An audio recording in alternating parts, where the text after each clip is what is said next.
This is Kitten Features, and you're listening to ShowX Live with Ken in his student accommodation all the way in Scotland, and Wade in his white windowless van?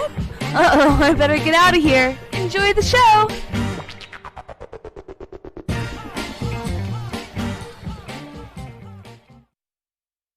Hello, everybody, and welcome to ShowX on VtWProduction.com, broadcasting live on Twitch and YouTube. How is everybody going? Welcome on this, the 8th of December, 2019, and let's see, what, did I already say all this? Yeah. And ready to kick things off today. Hopefully everyone is doing well. How are you doing today, Ken? Hey, I'm good. I'm happy to be back. I very much missed the show last week. Kitten had just arrived in town, so I wanted to spend her first day of returning to America with her. And so we did stuff like do shopping, and we had the rental car, so we had to make the most of it while we had it. So we're driving around back and forth, and I was showing her the town and stuff. And also we the dogs just arrived, so we need to get them all sorted as well. So it was quite busy last weekend, so I do apologize for not being here. No, it is understandable, sir, but we are happy to have you back now. So thank you for that. So let's go ahead. I'm very happy to be back. Let's go ahead and kick things off this week with a little bit of Dysfunctional Deviations. So Ken, you've been out and about and doing all the things to, I'm seeing, somewhat get settled here, because it looks like you may actually have some level of furniture in your house outside of just an air mattress and a stool. Well, that's the good thing about my wife, is that she, unlike me, she has her priorities straight about this kind of thing. So I'm still on my air mattress. It's still back there because I would, in my personal opinion, when I had the choice of bed or desk for gaming and the show and stuff, I chose the desk. Right? I've got an air mattress. It's fine. Priorities. I've got somewhere to sleep. I understand. I've got somewhere to sleep. Who cares, right?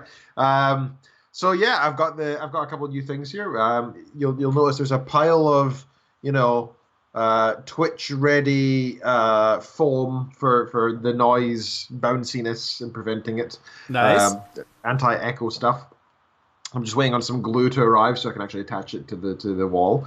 At that point, it'll look like I'll actually look like a proper podcaster. It's gonna be weird. Actually joining you with your fancy stuff that you've got over there. Yeah, see, none of mine's visible though. Right now, like all of my stuff's all of my noise stuff's up on the ceiling. And so you don't really see it. Although I'll let you continue, but I will show some stuff I have been doing as well to try to, again, oddly enough, keep investing in the show for all the money it makes us. Right, exactly. That I just feel compelled to keep trying to improve things and do a little bit more, a little bit different, a little bit something else to make things more professional, right? It's weird that way. So I'll show you what my project that I've been working on after we go through what you've been doing. Sure. Well, yeah. I mean, in the end, this is our hobby, so we like to invest in it, right? I mean, yeah. That came out of my fund, not out of the show's. Same with this microphone stand. We purchased that. So yeah, things are coming together. I've got a little desk lamp that I got for $12 or something. And, it's just a crappy, cheap LED desk lamp, but it's actually quite good for the show because it looks like I've got a proper show light now, which is quite useful. I like the ones I have over in Scotland. So yeah, things have been good. Thank you for asking. Let me actually look at my list and talk about stuff. I don't have much to talk about that's actually interesting. There's a lot of boring stuff that's going on. I mean, when I first got here, going to Walmart, etc., was a big deal. Now it's kind of the stage of I'm already used to it, right? I don't really feel like there's nothing. I won't be as amazed or shocked by things when I go to these places now. There are a couple of minor things that still shock me, and I try to remember them when I see them. But largely, I think the only thing that's worth mentioning from America Land this week is the number of flags that exist everywhere is just insane. Like, you guys have these giant flags, big American flags that are bigger than any British flag I've ever seen in my life, or Scottish. Well, that's because you got a little country. We got a big country. Yeah, but it's still weird. So, wait, before you say it, I'm going to anticipate some of the places you probably have seen very large American flags, and we'll see how accurate it is from me. So you will see normal size American flags on any of the city buildings, things like that, often libraries, any of the Capitol buildings, things like that. Those are normal size because they're not really trying to impress. It is more just the functional role of having to have a flag on those kind of buildings. Now you'll start to see bigger flags. There's a few opportunities, a couple restaurants here and there, but I think that probably the number one place that I would say you'll see massive flags is car dealerships. Yep. Is one. And any large shopping center mall or something, or like big box store or some kind of unique store along the edge of a large highway. Yep, that's it. Those are the ones. That is how I would guess when you'd see what could often be considered enough fabric to probably clothe, a couple hundred people. Yeah, and I'm just thinking to myself, like, do people drive past here and think, I need to buy a car, and I'm also an American. This is perfect for me. Like, what goes through their mind? I don't know. Like, plus, I know that there's certain rules regarding flags, both in the military and in kind of civilian codes for flag use, right? Absolutely. Including you're not supposed to have it on clothing, for example, unless you're in the military. I think is one of the rules. Americans don't follow that at all. We make everything out of the flag. No, they do not. Yeah, I don't know why anybody would desecrate the flag by using it in manners that are just, like criminal or I don't know, anything to do with alcohol or gambling. I don't know.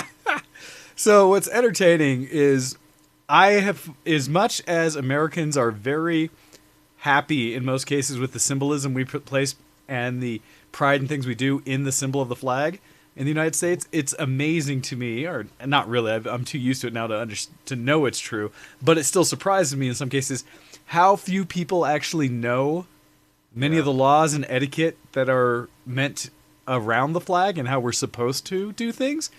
I would argue that most people really don't actually know how it works. And yeah, I mean, like, if I was an American who was actually proud of the flag, right? Like, and I'm not. I don't really have any emotion towards your flag, right? It's just a flag. It's just like any other flag to me. It doesn't mean great stir straw, right? I don't feel love. I don't feel hate. I feel nothing. I'm just like, oh yeah, that.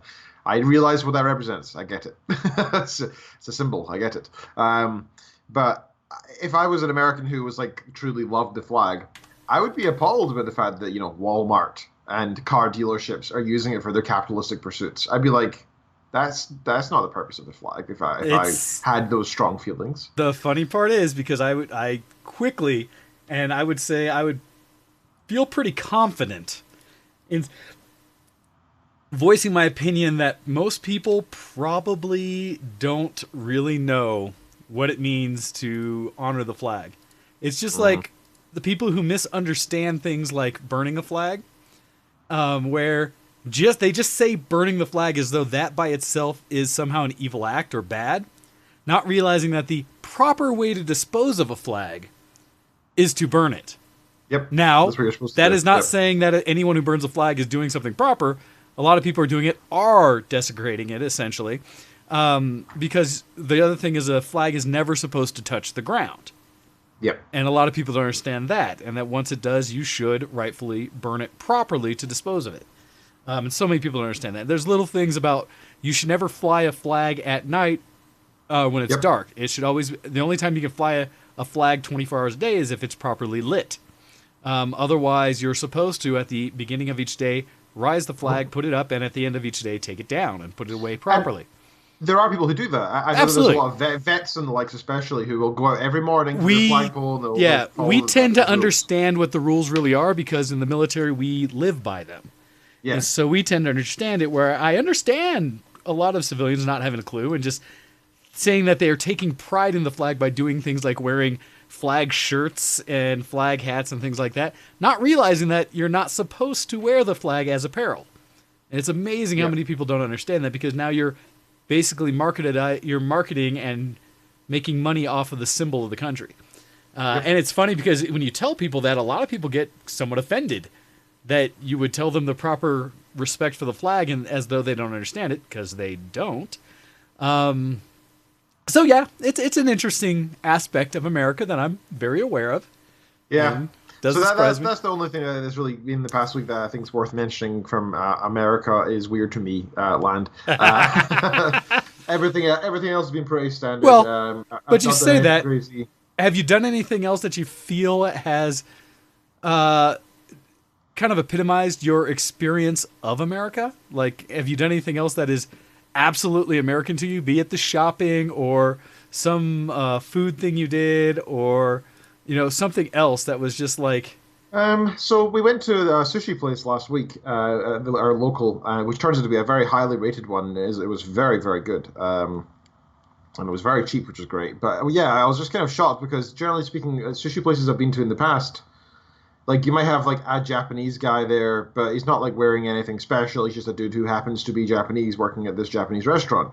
I mean, yeah, there's a level of authentic sort of, reality that you'd expect from these kind of restaurants. Mexican restaurants you'd hope would have Mexican people there who know the traditional recipes, right, etc. And it's same with Japanese restaurants, etc. And in the UK, that's generally the case. If you go to like a Chinese restaurant, it's usually filled with Chinese workers, which is what you'd expect. Maybe a couple of white people who, are working there as part time, but they're not the chefs, right? These people who are preparing the food. You really hope are going to be the real deal, right? We went to this sushi restaurant last week, and I'd say about half of the staff were Japanese. But what really struck me was that everybody was wearing sort of traditional Japanese dress, like including the Japanese head. Well, I don't know what kind of hat they had on, the proper robes. All the decorations, everything was very, very Japanese.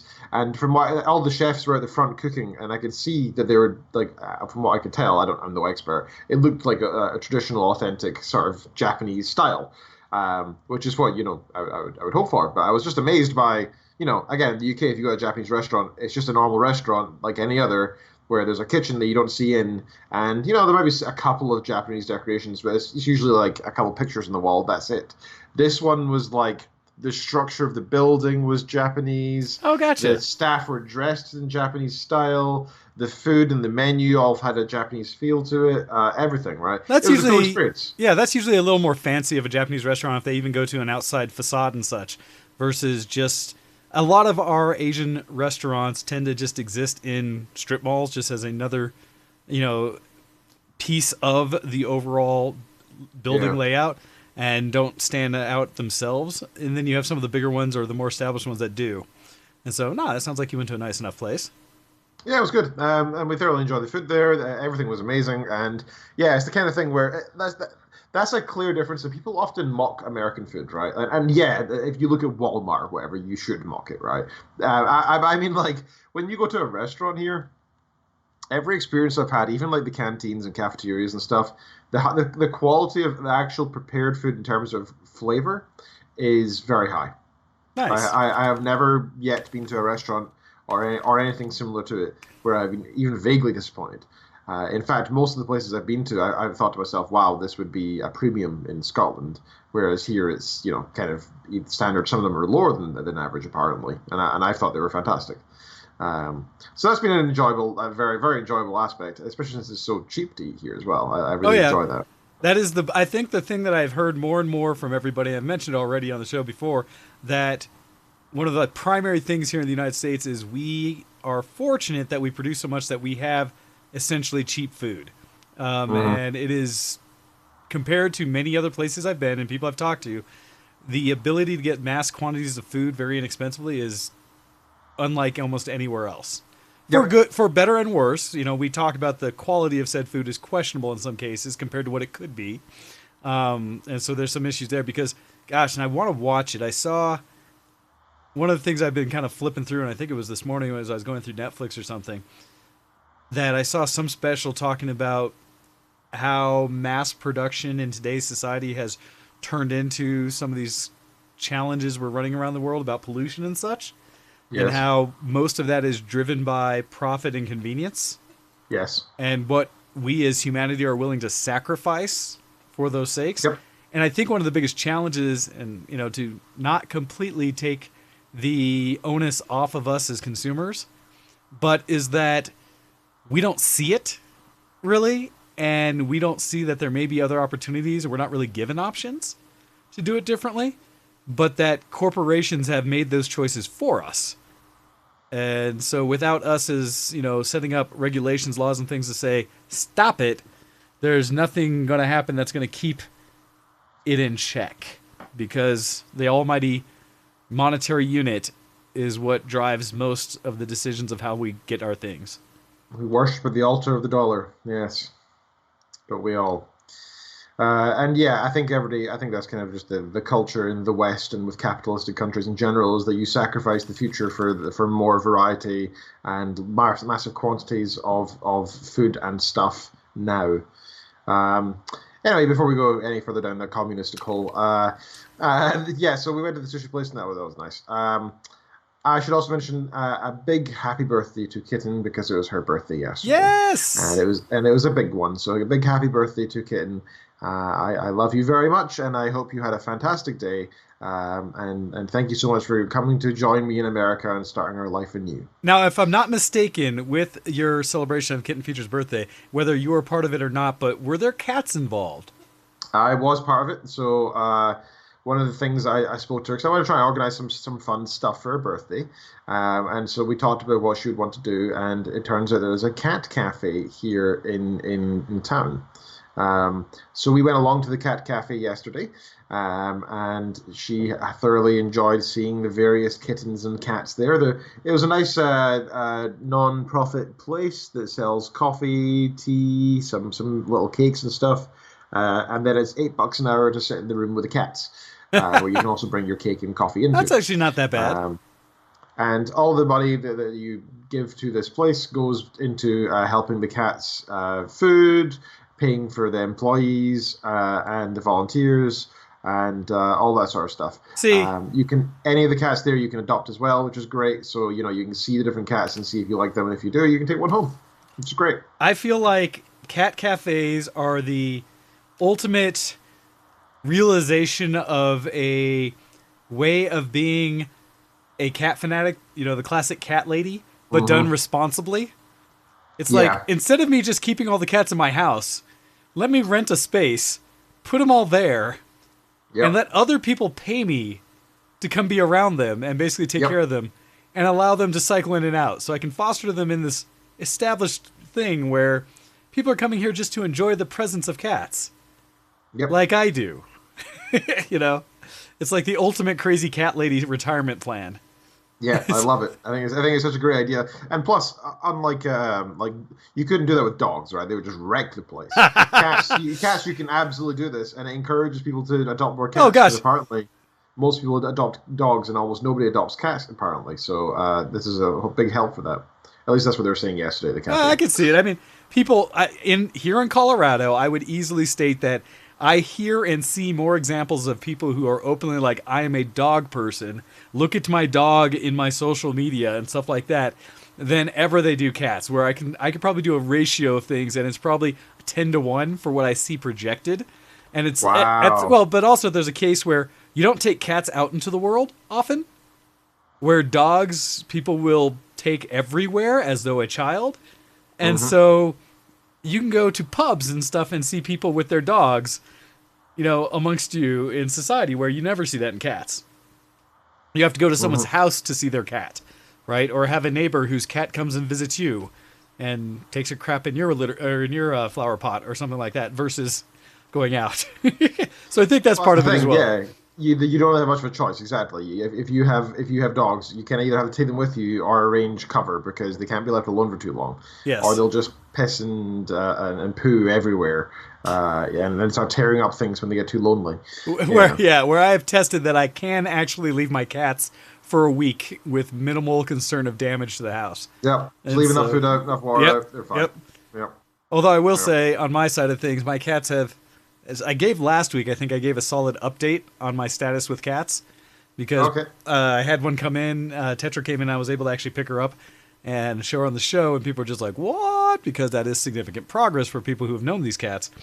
And it's odd, I don't know if this is good, bad, or ugly, but over this weekend I've spent more time going to bed on the couch in my living room than I have up in my bedroom, but it's because when I sleep on the couch, both cats will take time to jump up with me and lay down with me on the couch. Oh, that's sweet. And so they'll actually sleep with me there. And so it's kind of a conscious decision I have made, not only because I get to do it's my house. I can sleep on my couch if I want to. Go to bed watching Netflix. What? I'm an adult.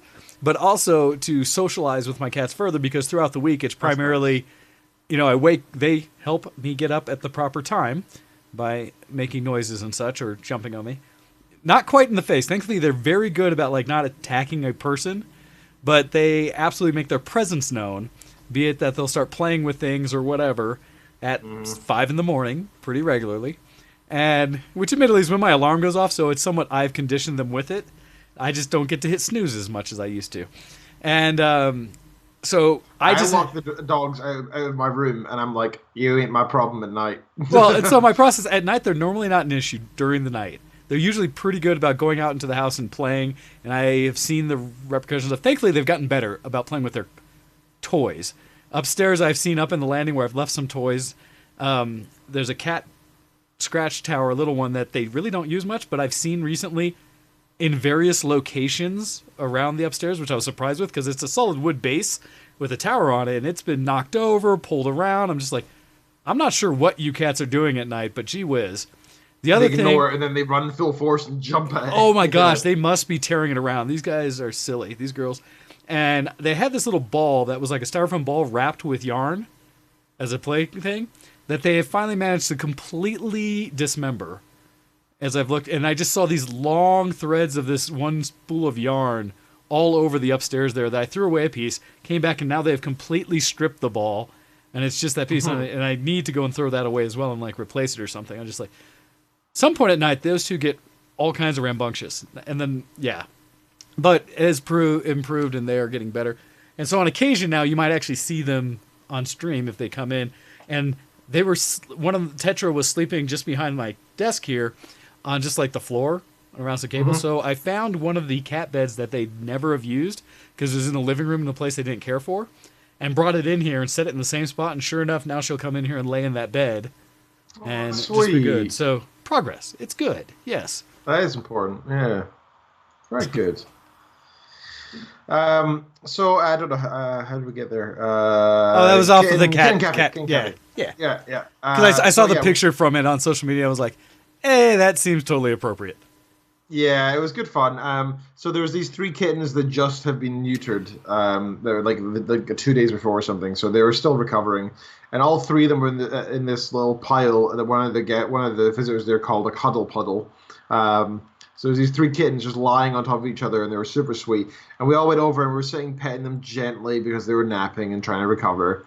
But then one of them just sort of got up very slowly, looked around, half asleep, wandered over to one of the random visitors, stood on her knee for about 2 seconds, looked at her, looked over at Kitten, then walked over to Kitten, and then lay down in Kitten's lap for about an hour. It was really sweet. The natural... That really made her day as well. I'd say those natural druid abilities coming out. Oh, yeah. But she had the best time. Nice. So that was very good. Very cool, very cool. Got a bunch of gifts, most of which are not really interesting for, I think, most people. But we have decided one of her most not popular, one of her most treasured memories in the U.S. is Myrtle Beach. Okay. In South Carolina. So for her 30th, as a sort of delayed 30th present, since we did just move to the country, it's kind of hard to do stuff right now. We decided that we're going to be going to Myrtle Beach early next year. So in a few months' time, we're going to put aside some money and go over there, and she's going to be able to experience some parts of her childhood and her teenage years, and see the places that she loved to see and all that good stuff. So we're going over there maybe like July, June sort of time. We'll see. I'm going to burn. I'm going to be in a puddle. It's pretty much how that's going to go. So I need to because right now I've been so cold this weekend. I spent a lot of time queuing for stuff this weekend. And I was just standing out in miserable weather. And thankfully they had some heaters and stuff where I was. So I could heat up occasionally, but I'd have to walk a little bit and then I'd be freezing again. I've started wearing thermals in earnest today, so I'm not just wearing. Yesterday, I was just wearing jeans, t-shirt, jumper, and a jacket, and I was so cold. So today, I did the same thing, but with thermals underneath and snowshoes instead of normal shoes, and it made a huge difference. So that was good. As I say, I did notice, and I had mentioned it before the show, that you said not, doing a whole lot of American stuff, but look at you in your patterned flannel shirt now, looking like a proper lumberjack or such. I know. It's so American of me. Yeah, it's super warm and it's comfortable and it's very convenient to wear. So I've got 2 of these now, and I've been sort of just cycling between them back and forth. Hey, It matches the beard, and so I think it's a proper look. Yeah. You know, you just need the proper beanie to go with it to kind of match it all up. Yeah, I mean, like I noticed in my first week of being here when I went to some of the the poorer neighborhoods and I was in one of the shops or the stores. If I could start chatting to somebody, they would ask me, "So, are you a law student? Are you here to study?" Like, they ask me questions that are very like, "So you're clearly middle to upper class. What are you?" I noticed when I'm wearing this, people say, "So do you work in one of the farms?" They're like, "Do you work nearby? Do you work in the what do you do?" Like they have no idea now. But it's weird how just one simple change of clothing can make a huge difference. But apparently, this is a I don't know, not as an upper class thing as my rain jacket is. I don't know. Like, to me, it's just clothes, right? I don't know. I'm blind to a lot of this stuff, and I shouldn't be. So yeah, Kitten has enjoyed her birthday, and she got lots of things. I noticed that the Amazon here, the Amazon packaging and delivery is a little slow, which is a little annoying.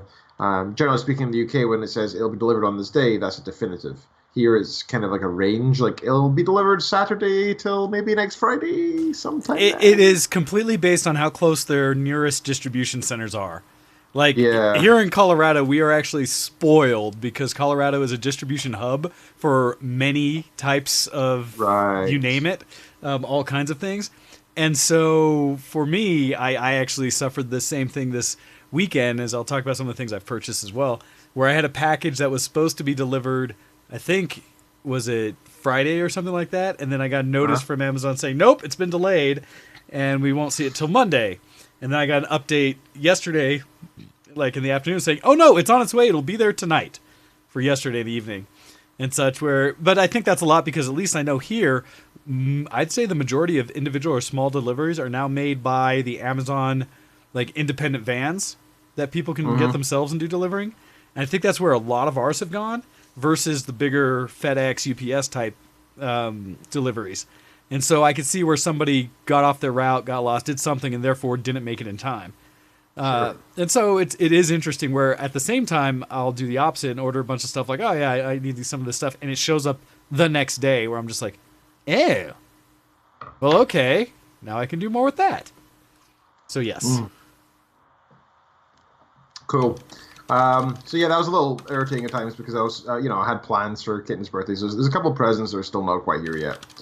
But that's fine. It means over the next week she can, slowly get some presents, and that's fine. And anything that comes too late can be Christmas. Yeah, I've just been getting life in order. Yeah, I spent ages building this desk. Oh my god, it was such a pain. And it's not even that good a desk. It's kind of mediocre. It's not very sturdy. I find if I poke it too hard, bits fall off. And it's not that I did anything wrong. I mean, I screwed all the parts that I needed to screw in, and I bolted other parts, and it was all fine. But it was just a very poorly made desk. Anyway, also, I was supposed to have been paid by now, but I still don't have a social security number, which means I still don't have a bank account. So they gave me a check, and I was like, "That's fine." I've heard Walmart cashes checks, so I went to the Walmart. Yeah, you need a social security number. They suggested I go to this credit union nearby because they said they could check it. They said no, but how about you go to this fast cash place? They might be able to check it. Wait. So I went there. Do you still have a bank account or active back in the UK? Yep. Does it allow for online deposits? No. No, you can't do like digital deposits? No. Because I have so many where I can just take a picture on my phone and it'll deposit the check. Yep, rival banks that I'm not with do it. Oh, man. I was going to say that. Oh, that sucks. That's a bit of convenience today that you would think. And, oh, man. Okay. Yeah, it's quite irritating. So I went to this fast cash place. Oh, those places suck. Yeah, it was pretty dodgy. There's a lot of dodgy characters there. Those places suck. I was hiding what I said on the check. I was like, I don't want people to see this. I don't think I'll survive if they see what's on this. Not that I paid a lot, but I think a lot of the guys there were sort of like, No, people tend not to asking for cash. Yeah, no, those places suck. Yeah, I think they're kind of evil corporations, really. But I needed the cash, so I went into there and I said, "Hey, it says here 2%, so fine, whatever. That's like a high amount, but fine. I mean, Walmart did this for $8, but you guys are doing it for 2%, but fine." And they said, yeah, so what's your social security number? I was like, don't have one. They're like, yeah, we can't do it. I was like, for God's sakes, why? So I ended up going to 4 different places or something, and yeah, none of them did it. So my choices now are to either send this check back via mail to the UK. If I pay extra, I can get delivered slightly faster, but it takes 4 working days for it to be processed anyway. And I'm thinking to myself, it's probably faster if I just go to the Social Security number office and I take a little bit of time off work.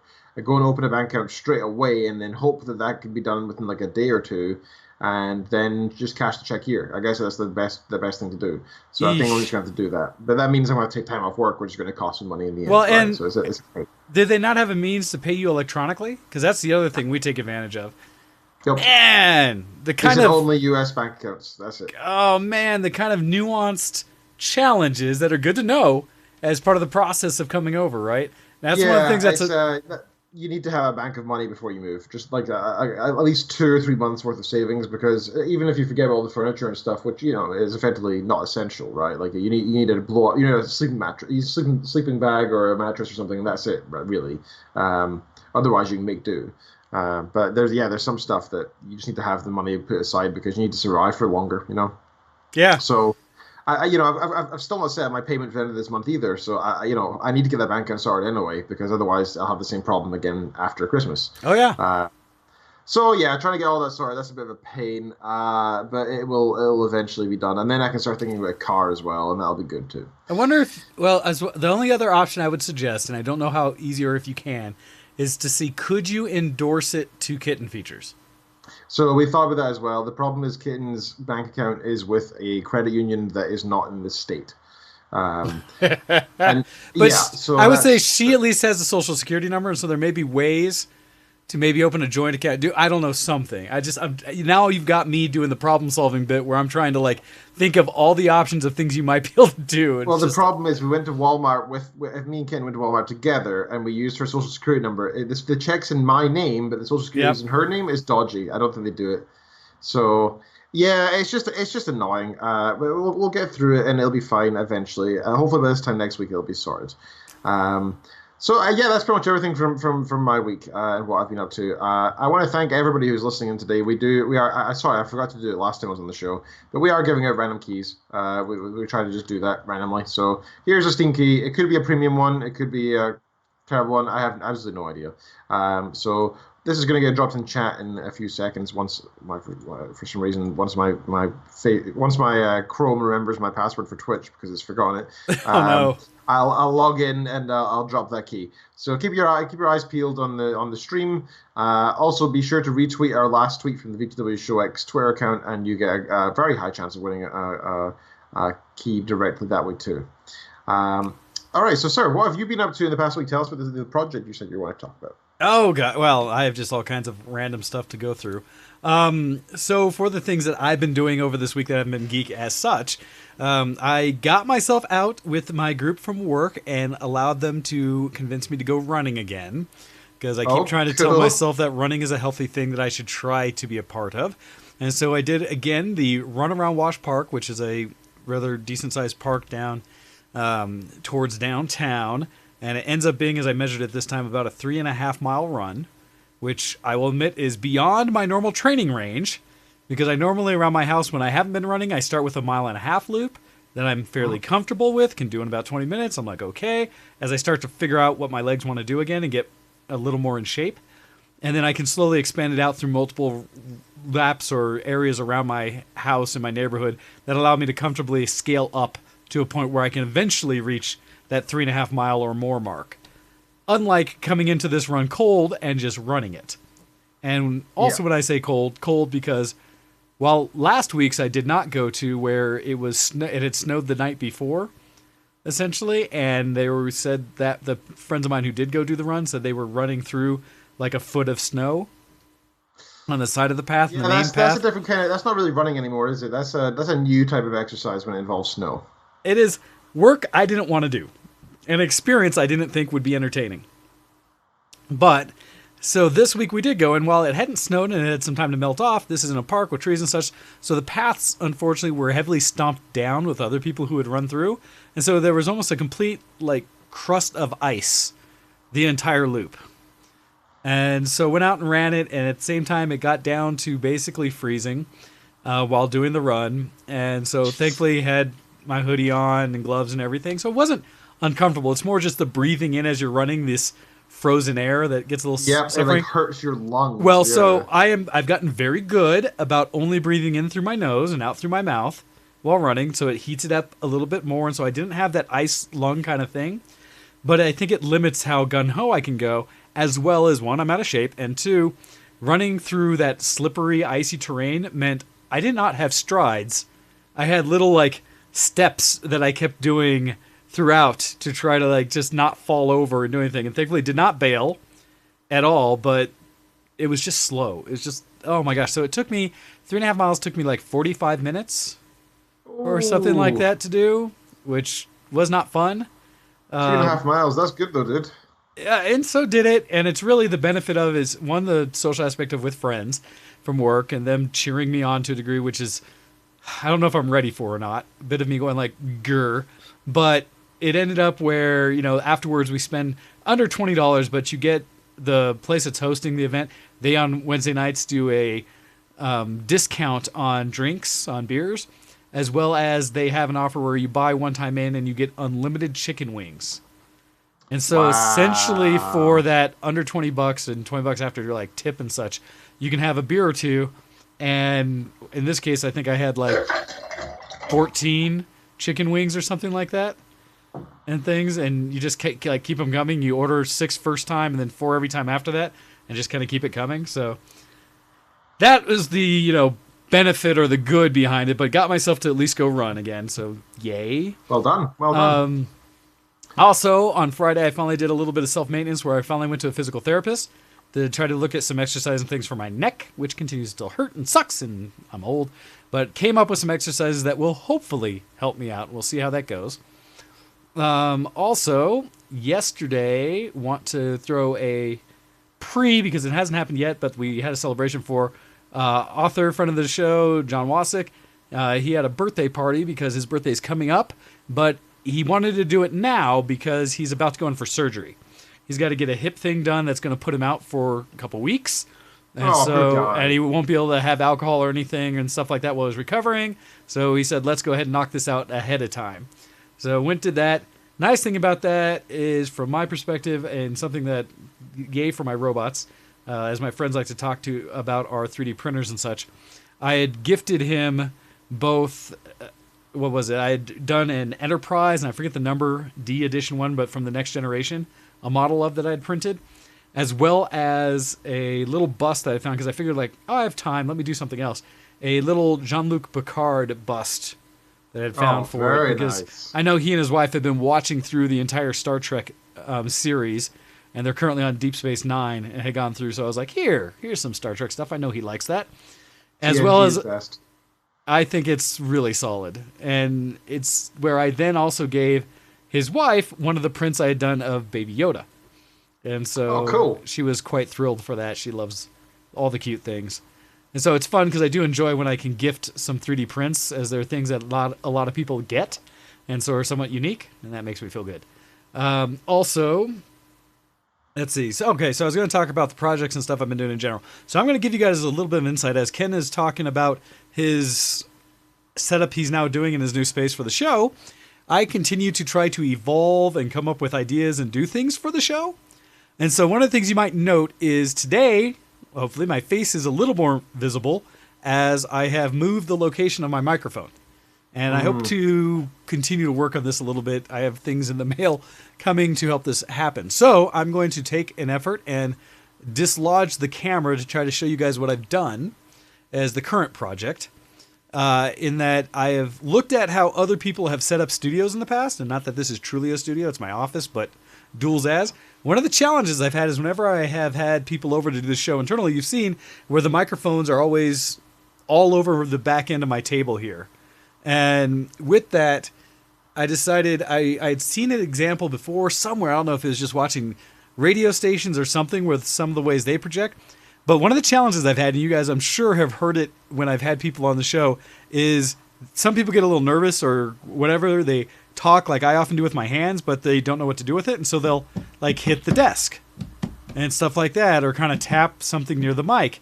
And when the mic stands right there, you tend to get it right through the channel onto the sound on a show, and everybody hears it. And it's just like, why?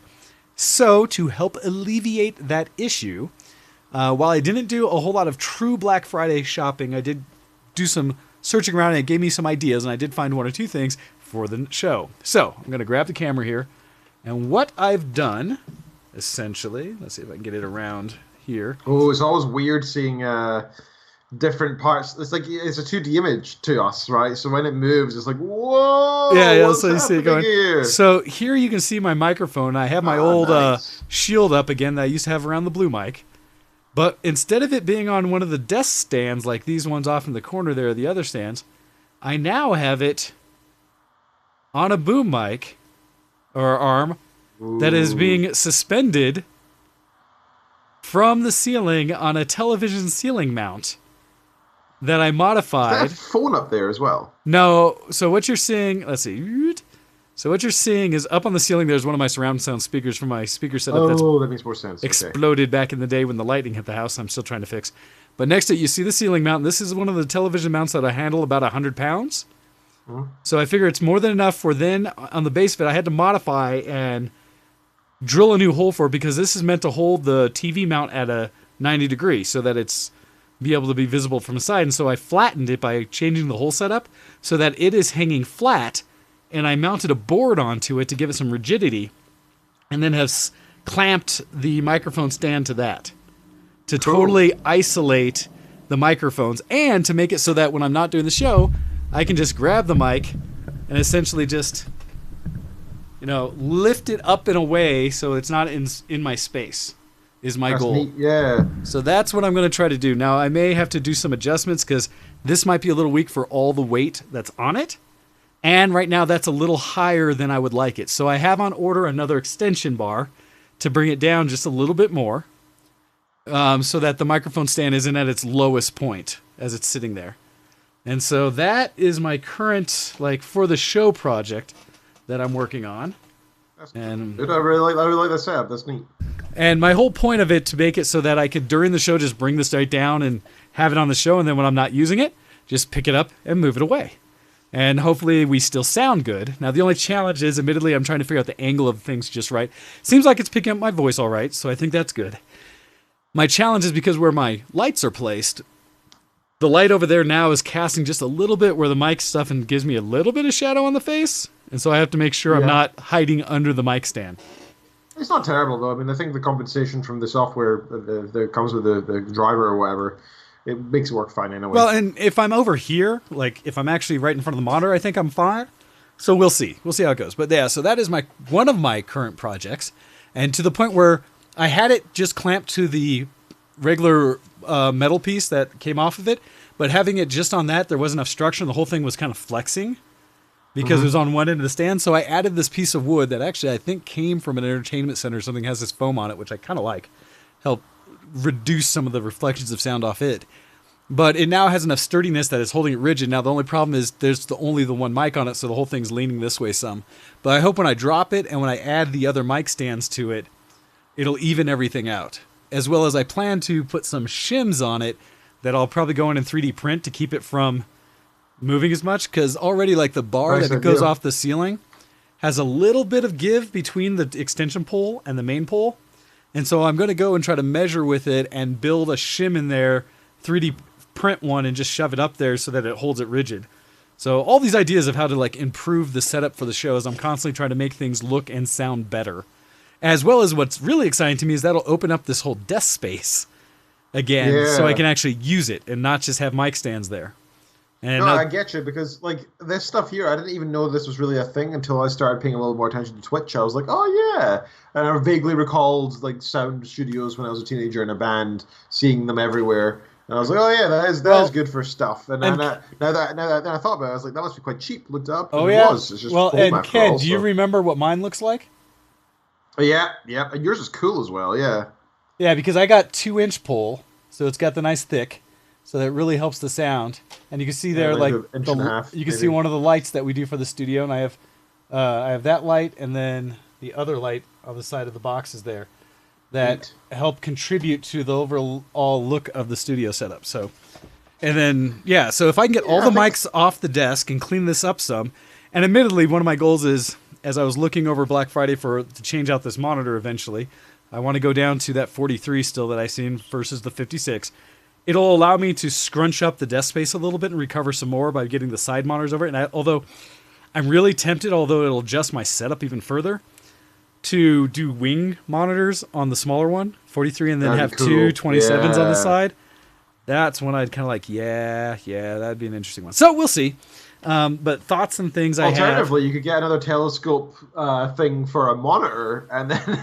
Well, and I thought about too, but I don't want to actually block any more of that. I have my shelf space and things like that. I actually want to recover some of the desk space I have because of this monster monitor. And eventually, I want to put this up in the basement so I can use it as a technical display, like it was built for, to look at diagrams and things like that when I'm soldering, because that's where the 4K would really come into proper. And it having this 110-pound monitor mounted to a solid wall piece on the concrete in my basement makes way more sense. And it being as hot as it is, instead of it heating up my entire office like it does, if I close the doors and leave the monitors on, it'll raise the temperature in this office 20 degrees over the rest of the house. Ooh. And it's like, that's not good. There are lots of reasons I need to upgrade this at some point. Anyhow, so that was one of the projects I've been involved in. And it's silly because there was a point both yesterday and I think Friday evening where I was wandering through my house doing projects. And I say wandering because I think I was doing between 4 and 5 projects at once, where I was so scatterbrained about it that, and I do this all the time, where I had things planned to do, and then I received some packages I had been ordered but hadn't expected. And in doing so, ooh, this came, I can now do this project. Ooh, this came, I can now do this one. And kept doing more and more things, right?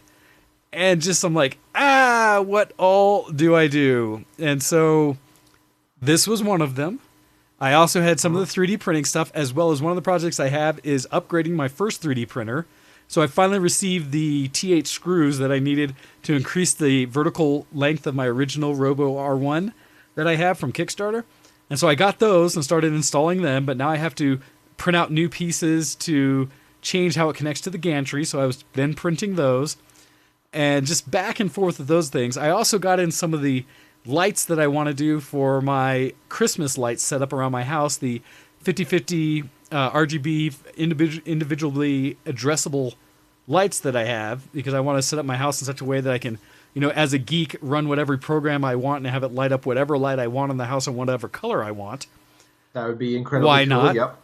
And so I got the prototype pieces I need to see that I can do it, and the hardest part was trying to figure out the power to those, because limitation of those strips is you can get 5-meter strips of the lights and 150 lights each for the individually addressable. That's all you need. 300 lights for the regular ones, but that's too dense and costs more.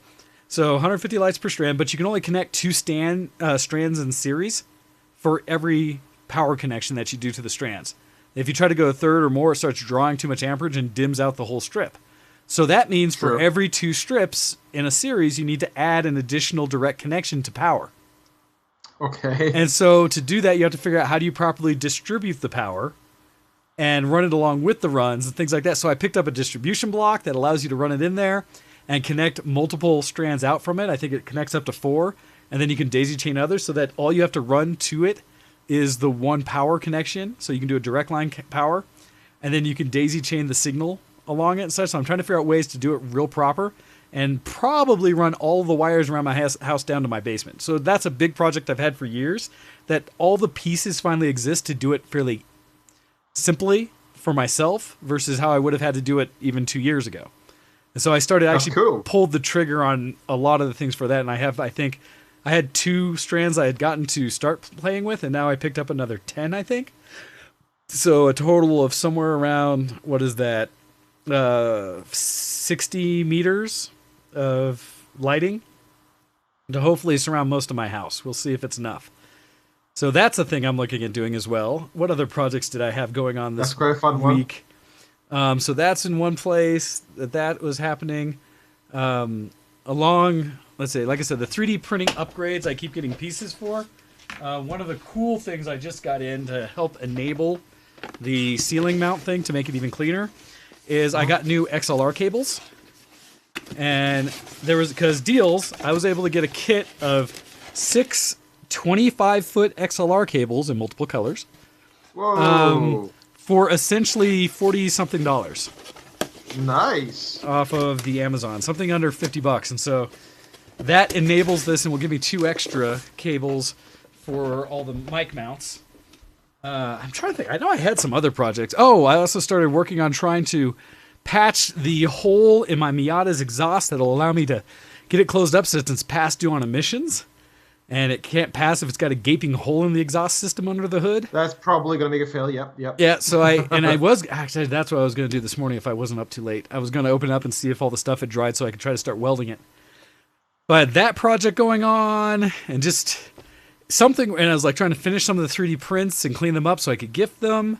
All of those things at once where I spent the time around the house just bouncing between each one. And I got so, I guess, ADD about it or such that as I would go into another room because I needed something from it to continue the project I was working, I would see the project in there and I would start, I would transition and start working on that project until I got to an impasse or bored or something with that project. And then I'd scatter again and take the thing, here's what I was looking for. Go back to the other project, on the way, see another one. And basically I did that around the house far too much on Friday. And it was just kind of like, I need to stop. I need to just concentrate and do a project and try to get something done. And so bad. So bad. So I did pieces. Like I was standing on my desk mounting the ceiling mount for part of the project and got dust all over the office because just drilling into the ceiling like, here's a good spot. Use the new gift from my parents. I hope you checked for cables and such first, sir. So all I did was I used the stud finder to make sure I found an anchor point. So I at least have one bolt, one of the good bolts in there anchored to solid wood, and the other ones are on some good of the expander mounts in the drywall of it. So it's pretty solid. But I did all those kind of things where it's just like project, then project, then project. Anyhow, so that's been a whoosh for me this weekend so far. That's been nutty, but have been doing. And that's pretty much what I've been up to that hasn't been really geeky this week. It's been more like homeownership and just, I don't know, things. So, yeah, that's been fun.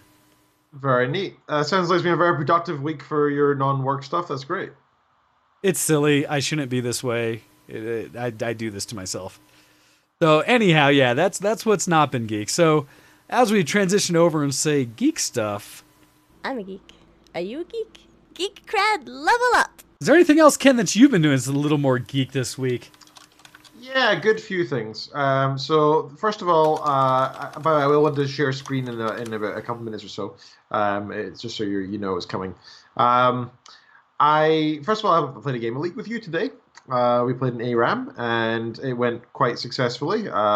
You've been having these interesting problems with your League though, and you said did you look at the possible reasoning? I tried to look at it while we were playing, but every time I alt-tabbed out, it dropped my frames per second that were bouncing anywhere from 19 to 60-ish, mostly in the 19 to 30 while we were playing. When I alt-tabbed out and brought up the task manager, it was dropping to 3 frames. And the whole computer was slowing down to a point where it was just like, nope, not doing anything. And so it got to a point where I couldn't do anything on the computer for probably a good 30, 40 seconds. And so I was I maybe shouldn't try to troubleshoot this anymore until after the game or when I'm not also prepping and running the pre-show and maybe stuff running like that. A training match or something would be a good shot. Some other way to do it. So yeah, I didn't go as depth as I probably could with it. I did turn off because I've also installed some new software. I tried to uninstall some software, again going back and forth to try to troubleshoot. I had re-added my Toby software, which is the eye tracking stuff. The little eye tracker that I have on the screen, so I could, because it works in dying light apparently, and so I was trying to see if I get that running again because I haven't had it up for a while. And in doing so, I think the drivers for it and whatever were part of the issue that's trying to interpret eye signals and track while also just another thing happening on the computer. So I killed it. It helped it some when I killed some of the processing. So I don't know. I need to go into a little more deep dive, and I installed some software that I was trying to get some, I don't know, random things occurred that maybe was more dodgy than it should have been, and so I might need to uninstall. I tried uninstalling some of the newer things I installed. I don't know. It'll be some challenges. this was happening before I did, so I don't think it's related. But I then updated my drivers for graphics card, things like that. Just all these little bits I all together to see if I could solve it. So, Have you tried doing a general Windows update as well? I did actually, and I don't think anything with that was new. So that, like I said, there's all these little things that I am unsure what's going on. So I'll have to pay more attention and get it preemptive next time I play to see what's happening. I already have all the monitoring stuff ready to go, so we'll see. But that was annoying, to say the least. Yeah.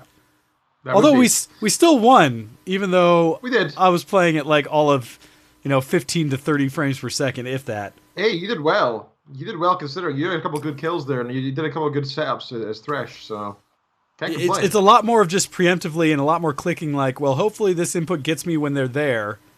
Because it wasn't like I was lagging, it was just the updates were so bad that it was kind of jumping and stuttering on the screen the whole time. And the worst part is actually trying to drag to navigate on the screen, around the map. And in doing that, it would like really awkwardly jump and sometimes pass where I wanted to go, or I would jump and then I couldn't get my cursor back to some. Challenges, but.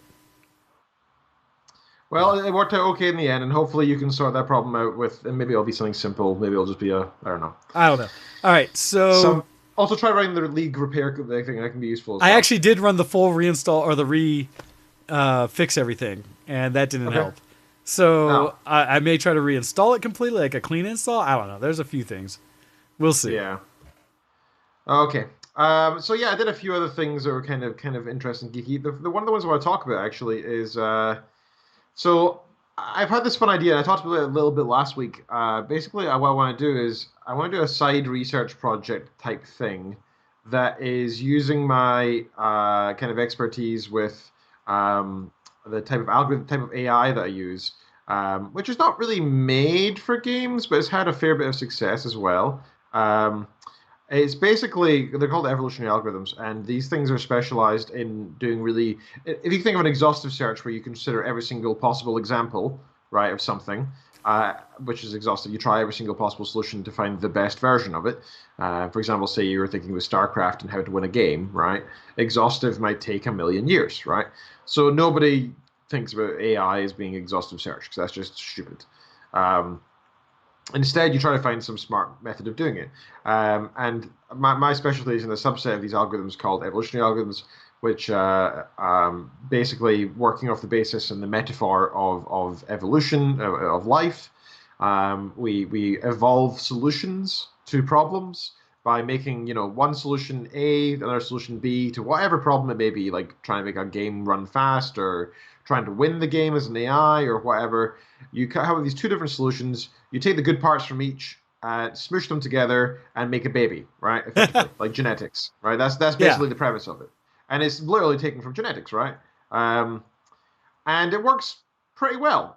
It's a thing. It's not some like idea that's one day might be a thing. This has been going on for about 30 years, mostly in the form of genetic algorithms. But they are a genuine, real thing that exists in the real world that is used for real problems. However, it's a growing field. There's lots to be learned. Lots of ideas are still being presented, and so on. So, what I've been thinking of doing is using evolutionary algorithms within Factorio. Yes. And I mentioned that last week, but now I've sort of, developed that idea a little bit further into something more solid.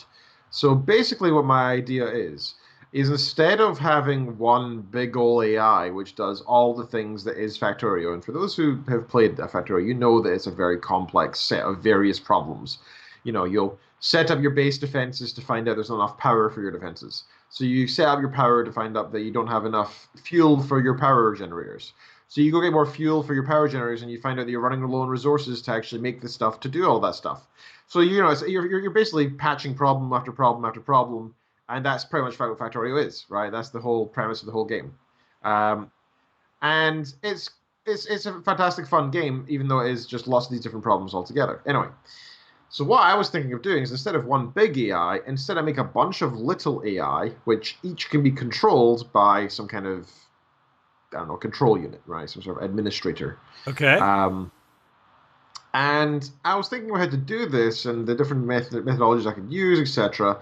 Originally, I was planning on working in Java, which is my sort of base programming language. It's obviously named after coffee, Java, the language. It's very popular. It's what Android runs on, right?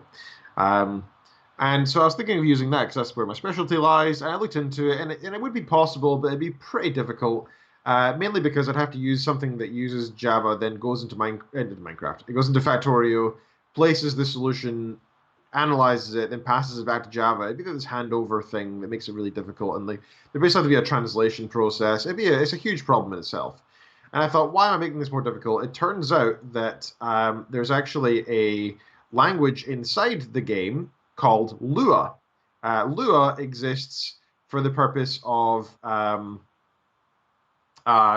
people to make mods, mostly, but also so you can have a command line interface to Factorio. Some other game developers use it for various other games as well. So you can actually, learning Lua is generally a good thing for anybody who's a games developer. So I decided I'm going to start learning Lua, and instead of making an AI in Java or something, I'm going to make an AI in Lua directly.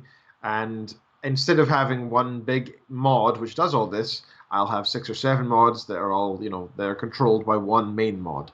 And that way I can work on them separately. They can be different algorithms. They have different advantages. And that means that I can, instead of having the same algorithm, which might be used for, maybe really efficient at making, controlling the issue of space. So if you want to build a project in, say, 5 tiles by 5, you might end up having one AI that produces a really efficient one in 15 by 10 or something instead, which is not ideal.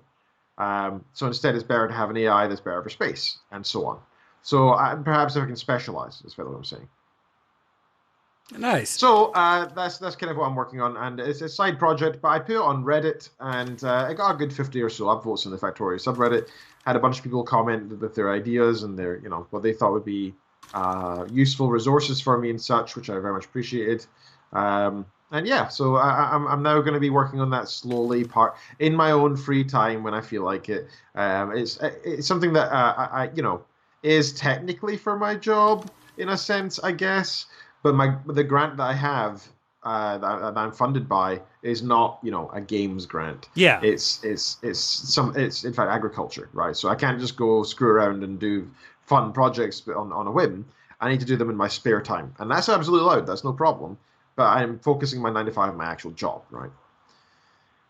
Maybe one day if this goes well enough and this funding ends, maybe I can apply for some other funding on the basis of this project, and then maybe have something similar that is funded. That'd be great. But that's all an if, a but, maybe, that kind of thing. Yes. So we'll see how that goes. But I wanted to just give you guys a short update on how that project's going, because it's kind of cool, and it's if that works, that'd be really interesting. I think that's a really neat merging of worlds and what you're trying to accomplish, right? Both with your actual work life, what you do in a job, as well as applying it to some of the things you do for fun. I think that's actually really cool. Yeah, I agree. Thank you. So the other thing I want to talk about was I want to give a big shout out to Hando, who very kindly sent me a video game this week. He sent me a game called Opus Magnum. I don't know much about it. I haven't played it, but he highly recommends it. So I'm going to take some time out in the near future, probably over the Christmas break, and play it a little bit. We talked about it a little bit last week, and he made it. I mean, we looked at the video and stuff for it a little bit. I couldn't share it last week because of the way the system was running, but it looks like one of those minefields in the sense that it may take you down a rabbit hole further than you'd like, because it's very much figure out problems in a mechanical engineering style way. Sure. And but the little bit we watched, I was like, all right, I can see where this is really cool and would be addictive as heck. Cool. Then I look forward to exploiting that part of my brain that enjoys that. And Hando, thanks for making me ruin my job, my relationship with my wife, all the things that I should be spending time on, and instead I'll be playing this game. Yeah, that's the major thing. What else is there? So this one I need to screen share. All right, let's see if I can manage it. I'm going to attempt. Yes, so we'll see how this works. What I need as well. Give me one moment. So basically, I'll explain it as I go, as I get this set up. Basically, the premise of this is that I have I've been trying to learn this new programming language, not new, but new to me, called R. It's just the capital letter R. Gotcha. And R is a statistical programming language that is used for, well, statistical analysis of all types of data out there. So whether you're doing research or whether you work in a bank or whatever you do, R is a very useful programming language. In many programming languages, if you want to build something from scratch, you need to, well, if you want to build anything at all, like say I wanted to draw a line graph in Java, I would probably have to go and, tell it exactly where to draw on the screen, the pixels to do so. I'd have to explain the color palette to it. I'd have to explain, depending on the screen resolution, where it should draw it, where on the screen, and yada, yada, yada. It'd be a big complex thing that would take hundreds of lines of code, most likely. Or if I'd have to use somebody else's pre-made code and then learn where to find it and so on and so forth. In other words, it'd be a bit of a pain in the ass to draw a plot in Java, right? Because it's not made for that. And you could do it, but it just take a lot of effort. R is literally made to do that in a second. You would type PLOT and then give it your data. Okay. And then it would draw your plot. Done. You can tell it, no, I want to do a bar plot, I want to do a box plot, I want to do a chi-squared test, I want to do a t-test, I want to do F statistics, whatever you want to do. Usually it's one or two commands, and it'll just do it all together. Boom. So, real quick question from a very personal perspective. How well does R play with other languages? Can you embed it in a Java type container or other thing like that? And does it by any chance work really well with things like Arc and stuff like that? I know nothing about Arc, so I can't. The Esri tools. But I can say that it does have friendliness with other languages. It's free, and I believe it's open source. Let me just check that one. No, it's not open source, but it is free. So it's part of the GNU package, the GNU package. Oh yeah, GNU. But it's primarily written itself in C and Fortran, so it is quite an efficient thing. But it's quite old. It came out in 1993, according to the Wikipedia article. But yeah, you can use other languages to control it and to pass information. So if you're working in Java and you want to draw a plot of something, you can hand over to R and let R do its thing. So I've been trying to learn R. I spent the whole day on Friday just playing in R, and to do so, you need to have data, right? You can't just draw a plot of nothing. And yeah, you could generate random data, but it's not the real thing. And plus, half of what you need to do in any programming language or any data analysis is, generally speaking, the data you will receive, whatever the source, will probably have noise. It'll have some missing elements. It'll have erroneous bits that are like comments or somebody wrote something they shouldn't have written somewhere. And being able to deal with these various issues is very important. So a real data set is useful because you can learn how to deal with real problems rather than a synthetic one that you create and then not know how to deal with them later. So that long spiel is just basically to say that I took my coffee spreadsheet and I downloaded it as a CSV. So this is all right. There. So this is what I've got. I'll hide your face. Hey, give it a second. I've got your share. Let me see if I can properly turn it on or make it happen here. Oh, you can definitely do that, sir. I have no doubt that you can turn it on. Let me see if I can. I went to my own one there. So basically, what I did is I took. Let me see if I can pull up the actual coffee spreadsheet. Actually, let me not go into that website because then you guys might see my password sheet. I better not do that. Okay, here is the coffee spreadsheet directly. It looks like this, right? You've seen it before. It's a bunch of ratings with a bunch of initials with different names here, and then there's strengths, there's countries of origin, name of the blend, the company. Give me a pause here. Let me see if I can get this up. And so on. And then we've got some internal statistics that we've put into the Google spreadsheet as well that Google allows you to do. Like Ken, you're killing me. This, where you can see all the different places around the world that the coffees are from, which is pretty neat. Just a second. What was that? I said you're killing me. Just a second. I haven't got it up yet. Oh, I'm sorry. So Google Sheets allows you to do a whole number of things with the stats, which is fine. It's sort of like basic entry-level stuff. So if you want to do like a bar plot, something simple, you can do that. Nothing's going to stop you from drawing a bar plot in Google Sheets or Microsoft Excel. That's all fine. But when you want to start getting into some serious statistical analysis, you want to eventually get something that's like more of a programming language so that you can really customize to an extreme what it is and what it does. How's it going? Oh, it's not wanting to actually show me what it is you've got. Let's see. Okay. Can I send you a picture instead? You can send me a picture. I'll do that. That'll be much easier. So I'll just send you a screenshot. Okay, so if you look inside there's in the chat. So what I'm sending Wayne is a picture that I produced it's a plot that I produced inside R. It's a fairly simple one. It's basically using some basic stuff. Because like I said, I'm a beginner using R. I used it a little bit during my PhD to draw some plots for me, but that was about it. I would hand the data and say, draw this, please. But now what I did is I received the data. I made a couple of functions myself, which calculated the median, sorted by the median, removed some erroneous data. So, for example, since this is a coffee rating spreadsheet, there are some countries that were in there twice due to wrong spellings, for example. So I managed to fix that. Hey, I found a way to cheat. You can go ahead and share me it again. I think I found a way to cheat it. I'll try. Okay. So I found a way to, basically clean the data up. So I got rid of there's a row that had a country or something but no ratings. That looked pretty dumb on the chart because it'd just be an empty column. So I went through and cleaned all the data. I made a function that would do that automatically, regardless of what it was handed in data-wise. And then it sorted all by the median range, so not the mean, but the median rating. And then it then it colored all the different boxes in a pretty manner and showed it there. So that's my bar plot of, or also as box and whiskers is what I think it's called in schools usually, of coffees from different countries, based on what the labels of the coffee said, right? So, for example, you could claim that since the best ever coffee I've ever had, according to the spreadsheet, is from Vietnam, therefore Vietnam must be my favorite country. But you can tell that there's a complete lack of validation there, right? It's a single one rating, so it's not very trustworthy. But if you go and look at, for example, Nicaragua, Mexico, Honduras, Ethiopia, all those ones that are sort of blue and on the right-hand side are India as well, or Sumatra. You can see that all these places are pretty trustworthy. I've had a lot of ratings from that are within the sort of region in terms of number. So those are generally between 5 and 9, right? So that says that there's a good chance I'm going to like coffee from those countries.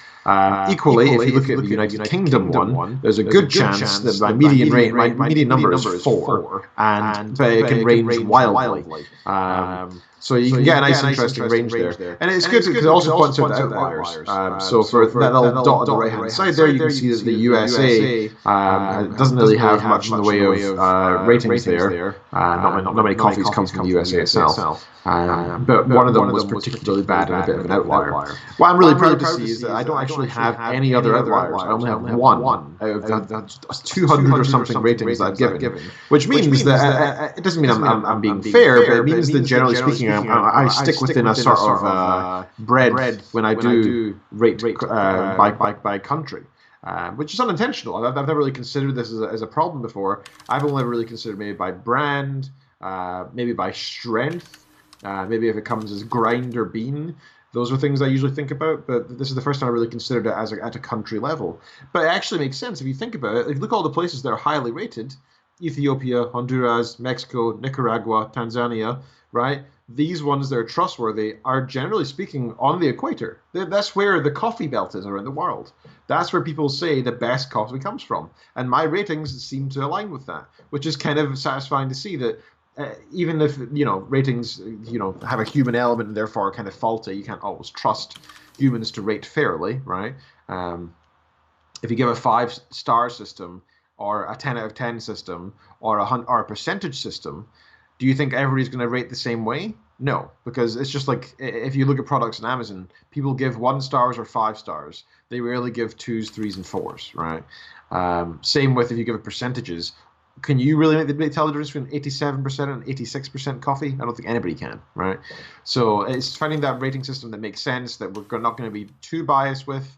So we chose a 10 out of 10 system, 1 to 10, and it seems to be working pretty well.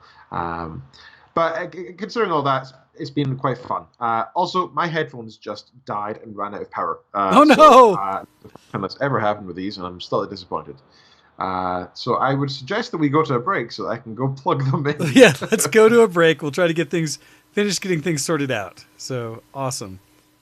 Let's see. As you turned me on in there. There we go. So, all right, we will go to a break and we will come back with more Ken Talks Geek after this. And hopefully you guys are enjoying the insight into how to make coffee all that more interesting. But with that, you're listening to ShowX. And we were going to listen to some more, I believe this is more 8-bit music, but some mixes on Christmas music because it is the season. And so this one being from a Sputnik Arcade Punk remix of Christmas songs. And we'll be back just after this. Send in your emails to showx at VtWProductions.com.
You're listening to ShowX on VtWProductions.com. Hey everybody, welcome back to the show. So trying to get things settled here so we can see Ken's lovely face again, but for some reason all I have is the screen share that he has sent me. So you guys are seeing a static image right now of Ken as he looks very pensive and concerned with what he's doing. So we'll see if that or if it's on my end that things are unhappy. Let's see. Okay, that one. Okay, I can hear you now. Hey, Ken can hear me. Good. Let's see if so there might be a slight echo because you're now coming through my speakers because my headphones are dead. And I have no backups. And when charging them, they won't turn on for some reason because they're dumb. So. Oh no. So it should be okay because these microphones are made to be directional, so it should be fine. I've got you on a very low volume, so it should all be okay. Okay. Well, hopefully then this will work and we will be happy. We will see. I'm trying, for whatever reason, I am getting, what is it? I am not seeing your image update on the screen, and so that's odd. Yeah, I get your face, but you are like hiding. It is not giving me new information,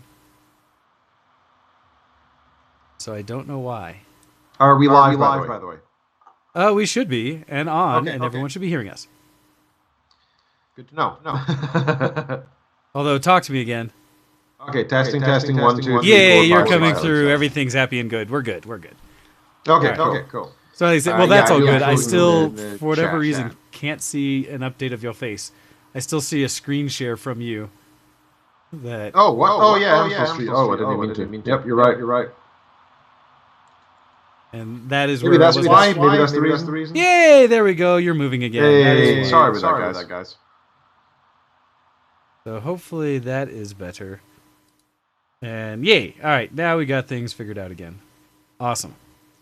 Getting an echo can again. No, I got it fixed. I had to find the right feed. Now that we got you sorted, it's all good again. See, it's this real time trying to figure out how to share your screen all of a sudden. I know. Sorry. No, we're all good. So, what other things did you have that were geek besides what you're doing with trying to do all things AI, statistics, and otherwise to learn? Yeah. So one other thing that I'll very quickly mention is less for me, more for Kitten, actually. I picked up Planet Coaster a couple months ago when it was on sale, and I thought to myself, I used to have so much fun playing sim games. This will be great to do. Like, I used to be Roller Coaster Tycoon when I was a kid, and I loved it. Maybe this will be super fun and remind me of the old time sort of thing. So I picked it up and I played it for about an hour, and I was kind of into it, but I don't know. After about 10, 15 minutes, I was just I felt like I was just going through the motions already. Because I don't care about decorating. I don't care about making customizing. I really don't care. I just want to get to my objective.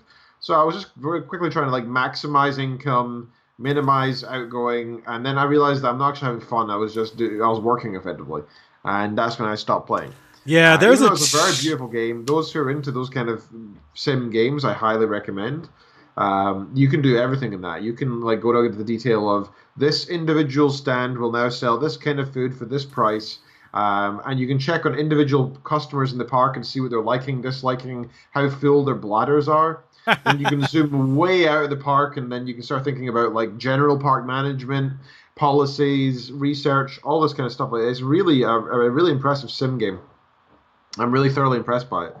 And I said to Kitten, I think you would love this game because there's so much customization in it. And she was like, I don't know. And she kept saying this, and then we watched a YouTube video on a review on it, and she was like, okay, maybe I'll try it. And I came home the other day, and she was being unresponsive to my texts. I was like, are you okay? And I got home, and she was covered in blankets and duvets, sitting in a little fort, playing Roller Coaster Tycoon. And she was like, I tried to talk to her. I was like, so what do you want for dinner? And then she responds with, I've run out of research. I don't know why this is happening. And I was like, okay. And I looked at it and I was like, you've been playing the tutorial first mission for 4 hours. It looks like you completed the goals 3 hours ago. I'm guessing it's restricted, so you don't have access to everything yet. She went, oh well, and then she just quit the game and she was done with it. I was like, so I'm hopefully I can get her back into it to have some fun with it and actually play more than the tutorial game forever. Well, I mean, the thing about management games like that, all the way back from the original SimCity up through you name the version of management building game, is it's really about optimization, right? The nice thing is that a lot of them have the creativity for you to do more things with it, and so that you can kind of create the kind of ride and aesthetic you want, but there's still an aspect about optimization. And one of the challenges I think that you ran into, Ken, is that once you learn what the path to optimization is, essentially all you're doing is rinse and repeat. And so unless you have some other goal, means, or some kind of change in the system, you kind of lose any reason to keep playing. It's like, I've done this, and I'm doing the same thing I did the last 5 times. And that's where some of the missions and challenges of a lot of them in a campaign setup make sense. Oh, you're limited to these kind of resources because you're in this environment. Oh, here's the terrain that you have to navigate and still build this level of park in. We know it's a challenge because there's huge elevation issues or something like that. Here's a challenge where guests only like this type of ride or something like that because they're from this environment. Whatever the case may be, that's where you now challenge your optimization strategy to deal with these new variables, right? But otherwise, that's really all it is. And so if you get to a point where it's kind of the same challenge every time, I can see it getting dull very quickly. And so hopefully you might be able to introduce Kitten features with another sense of here's the game again, but here's this other challenge. Here's this window of what else you can do. Well, that I think might it's entice. She got quite invested into that first land, right? She started putting like lots of time and effort, and when she realized it was just a tutorial, I think she sort of felt like she wasted her time, and it kind of bit her the wrong way, I guess. I guess because I think you could turn around and say, "Ooh, now that you know how to do all that, just think what you'll be able to do with this next land." Yeah, you know, things like Plus, that. The tutorial like is half done for you at the beginning. You need to add to it. Yep. So I think she'd really enjoy a true sandbox one, right? But I wasn't sure because like Kitten has always, I don't know, the games that she's played, like The Sims is quite accessible, right? Like but even for me, I found that like and I play a lot of games. I found that Planet Coaster was quite intimidating because there's just so much to it. Well, I was a bit worried that she'd be intimidated by it, but no, she grasped it and loved it, and she knows more about it than I do straight away. Have you got her the zoo simulator? That can come afterwards. Because when I start thinking about Kitten features and the kind of management things she might enjoy, that looks like something that is more than just a little bit up her alley. She would very much enjoy that, yes. And it's something that I've watched a couple videos on, and the shenanigans that I've seen people do with animals is ridiculous. And I've seen some really crazy things done, as well as some truly appropriate and look, it's a working, functional zoo. But people seem to thoroughly enjoy, putting down a lion pen, then deleting the walls.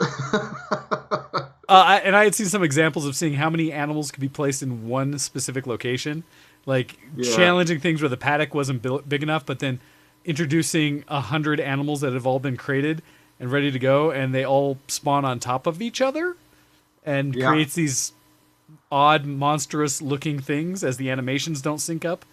And so that one does look fairly entertaining. And for those of our group who are very animal friendly, I feel like that would just be another reason for them to enjoy that kind of game. So, yeah, I can see that.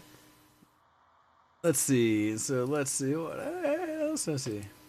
Sorry, I messaged you in chat there because I thought you messaged me, but that was 10 minutes ago. And it turns out that for some reason Skype just popped up in the middle of your face. And I was like, oh, really? I didn't expect that. I thought I'd stopped it.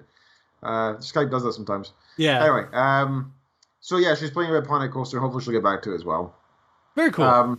And I tried it, but I wasn't really feeling it. I've been playing mostly Dying Light the past week again because I'm smitten with that game. It's a lot of hours. Oh no! Last week I actually went down a whole breakdown of how I felt the game was built and the positive aspects of game mechanics it took from other games. Yep. And I would be curious how other people saw it, but I kind of listened to my own words I was coming up with and felt as though I was going through a little mini love story for it because I was focusing on all these positive aspects. I was like, wow, this is a really good game. Look at all these brilliant things it took advantage of from other games. Why didn't I play this before? It was last week with Hando and his nephew, I believe. I first tried the PvP as so we got invaded by the enemy zombie thing. Okay. And I just kept getting killed over and over, right? And I was like, well, whatever. And then eventually I had to just jump off quickly for whatever reason. I think a Kitten called or something. And after I think it was again a few days after that, I decided to try playing as the enemy, as the zombie thing. I played 5 matches, done that. And I minced them every single time. I think because it was matching with people my level, which is level 1 effectively in multiplayer. And playing as a zombie is super easy. You've got infinite jumping power effectively, so you can just fly around the map. And if they point the UV thing at you, it interrupts your insta kill, but it doesn't really damage you that much. So you just sort of run off and then try again and again and again. Okay. And as you level up by playing the game more, you start unlocking more abilities, including I've only unlocked one so far, but it's spit. So you spit on them, and it makes zombies, the nearby zombies, attracted to them. Oh, so that's gotcha. why you have to climb up high to escape the zombies, right? So if you're playing as a player who's getting hunted by the enemy, the human zombie, you need to, So that was another tactic. I had no problems. Even a guy who was trying to hide in a safe zone repeatedly, I just jumped over, threw the spit, and eventually I just jumped in there and killed him anyway. And he kept saying, "Warning, warning! You're not supposed to be in here. You're gonna die." And I died, but it made no difference because they need to destroy the nests, not kill me. So and you when accomplished. he was the last man standing, I was like, well, this is what I have to do. I don't have a choice. He's hiding in there, so it worked out fine. But yeah, Dying Light's an awesome game. I've got a little bit of news with that today as well, actually, that I'll be talking about in the next section. The last thing I want to mention is, oh man, Halo came out this week, and oh my god, do I want it. I want it so bad. Oh. I want to play it nonstop. I'm like, I want to take time off work and just like play the crap out of Halo. I really do. Because it's got, let me, I actually just had it open. Let me go over to it. So it comes with, it's not just like Halo 3, it's various it's the Halos, Master Chief Collection. Halos altogether, right? Master Chief Collection came out that has all of the previous Halos, and separate from that on PC, Reach has also come out, so you can add that to the collection as well for another like $10 or something. So yes. Yeah, it is. Yeah, so £7 for that, so it's like $10 or something. Yeah. So you get Halo. If you buy the whole pack, it's £30, which I don't know what it's going to be here, but probably $40 or something. You get Halo Reach, Halo Combat Evolved Anniversary Edition, Halo 2 Anniversary Edition, Halo 3, Halo 3 ODST, and Halo 4, which, considering how much time I put into each of those games, like it must be in the thousands of hours in total, that is a hell of a bargain. And I'm sorely, like I said, I have not had my paycheck, right? So if I had been paid, I wouldn't have even questioned. I would have picked that up quickly. But right now, I'm like, I gotta hold off. I gotta be smart, just because I really want to be on this hype right now. I want to join all my I want to message the old friends I used to play with when I was like 14 and be like, hey, do you guys want to play some Halo? No, that's what I want to do. I'd love to get Halo 3 running and run around to some of the old maps and play some of the custom games that we used to do and just see how it plays on PC. I think it would be so fun. Plus, I did a little bit of ODST, but I never did much of it. And I never played Halo 4. So I really, and same with Halo Reach, I only played it for like 10 minutes. So I'd love to go into each of those and play the campaigns fully and really experience the what came after Halo 3, because I missed out all that. So I'm super excited for Halo, and I'm just like, I'm sitting here like, oh, I want it. Oh, man, maybe I'll say to Kitten that can be her main present to me for Christmas, and then just buy it. Well, no, that's something that's funny because I have the Master Chief Collection on PC, or I mean, not on PC, on Xbox, and so sure. It's one that I couldn't imagine buying it again. Yeah, because I already have it, and I started playing through, and I was enjoying it for the most part. But it's one of those that, God, I hope maybe, and I haven't checked, retroactively it would show up on my Microsoft Play Store, like theirs that connects now that it's on the PC, and maybe I could play it through that to play with you, because I really do love the Halo games in multiplayer. I don't know if they have crossplay, actually. We'll have to check. Well, most things Microsoft has, but I haven't looked at that one specifically. And so I'd be very curious to see what they've done, just because that would be wonderful and a great way for them to take advantage of it. Versus me having to go buy the exact same thing on Steam that I already own and is sitting on my Xbox. And so I'll have to check into that. And it sucks because I've actually run into a few things recently where there's not enough crossplay in the world, and I'm starting to really want that. A friend of mine from work, they play on a PlayStation 4 primarily, and I recommended to them that they get the Trine series, because that is a wonderful multiplayer game. They picked it up, they love it, but they're like, ooh, can we play with you? I was like, I don't know. And sure enough, I checked, and there's no crossplay in Trine. What the flip-flap? That makes no sense. Yeah, I just checked Halo Reach and all the other ones. There is crossplay between the Windows 10 version of it in the Microsoft Store and the Steam version. So the PC from different stores is available, which, I would expect anyway.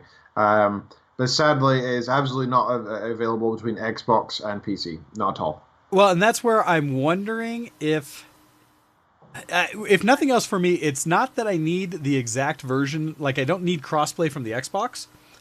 What I actually need is to say, is the version I bought on my Xbox, will it unlock or give me access to the version on the Windows one? Yeah.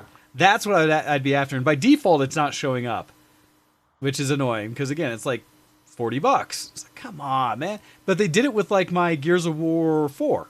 I want to say that Gears 4 I bought on the Xbox, and I have it available on the PC. And so it's just like, come on, give me that. Well, that's because they asked the question, can we make more money from making it crossplay or make more money from having to sell it again? And I mean, it makes sense. Yeah, it makes sense. It's just a challenge of me where it's one of those like, come on, I should have both. I'm waiting for the day when everything just links naturally together and I don't have to think about it too much.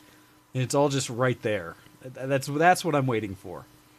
And so, big shout out, by the way, to my lovely wife Ken Features, who has subscribed to us now on Twitch. Yeah. So there's a link to her profile in the chat if anybody's interested. Go be friends with her. Hey, I do appreciate everyone who, even if it's just for the sake of supporting us, have added things like this to it. I totally appreciate that. Oh yeah, the numbers mean a lot. Yeah. Yeah, it does help us significantly. So thank you. Continue to do so. We appreciate it. All right. No, I understand because Halo is a good multiplayer game. And that's the thing. I just don't want to buy it again. I already bought it for $60, I think, on the Xbox. I don't want to buy it again for $40 on the PC. Before we jump into your one, sir, we've got an email. Yes, we do. And I was going to say, actually, there's two things. So I'll let you get to the email. Part of that, we also got a Twitter JPEG sent to us, or a Twitter image, from our friend Hando talking about his Geek Cred. And so I wanted to click to that real quick because he sent us an image of basically, I will assume, Hando at work is the best way I can describe. And it is showing him with multiple computers around him. In fact, I count 6 laptops, I think, directly in his reach at the time while sitting at a set of tables, what I'm looking to be probably controlling a large presentation setting up for at work. Along with another screen showing details of what all is being, I think, shown and such. And so that is definitely some technical geek issue that, if nothing else, some cred when it comes to a technical level of what Hando is doing. And so good Hando on is you, master sir. of all technology in all forms and all screen sizes. Yeah, that's like, wow, Hando, look what you're up to. So good geek cred. I think that absolutely applies. So thank you for that. And like anybody, I really appreciate when you guys share with us the things you are up to and what you're doing. So thank you, Hando. All right, Ken, with that, I will let you jump on the email then. Sure thing. Greetings, good sirs. Agrius SW here again on this fine Sunday afternoon. And it is afternoon, it's not evening, it's true. To share some geek. I recently took a trip to my localish candy store, aka Micro Center. Yeah. And this was my first time in one, and I know why Mr. Wayne calls it the candy store. With some money saved, I managed to take advantage of some epic sales. And got the components to my new computer. The new rig I am building will be powered by an AMD Ryzen 2700X, GeForce GTX 1660 Ti, 500GB 970 EVO Plus M.2 drive, and 32 gigs of RAM, and housed in a Snowblind Noctis LCD panel case. Oh my god. Ooh, those are pretty. iBuyPower. Almost all my components have arrived. Just need to wait for Amazon to ship the GPU and iBuyPower to ship the case. And I'll start building my new rig. Oh my god, that's a rig and I wouldn't say and a half. That's a rig and 7. That is quite a bit. I mean, dang, Agrius. Oh, you stud! That is like, there is so much going on with that. Now, I'll admit, I'm still trying to trying to accept what level AMD CPUs are at today in my life. They have definitely gotten significantly better for performance, and yet I'm still... you kind of forget about them, right? You're sort of like, oh yeah, those are a thing. Most recently, when the newest generation have come out, they're really challenging Intel for price to performance type metrics, and I appreciate that. They're definitely doing the multi-thread lead over Intel. When it comes to gaming performance, I still hear that some of the specific i5s are like the go-tos, but AMD's not a slouch. And so for me, I'm still an Intel person at the moment, but I also haven't upgraded for a couple of years. And don't feel the need yet because my CPU for general purposes works great, and I've got 12 threads I'm working. And so that part of I'm still struggling, but the rest of that is all like, heck yes. All looks wonderful. I'm still struggling, although I've heard really good things about the 1660 Ti. And I'm trying to remember what that rates compared to like my 1080 that I have. Not a Ti, just a regular 1080. Yeah, I've seen a lot of discussions lately where they're like, a 1080 is a damn solid card still today, even compared to the 20 series cards. And that for people who have those, that the upgrade doesn't exist until the next 3000 series cards comes out, or whatever AMD will have once they have some kind of ray trace support going with the DirectX or whatever open source ray tracing is coming out with the next generation of things. So I'll be curious to see that. But that's really cool.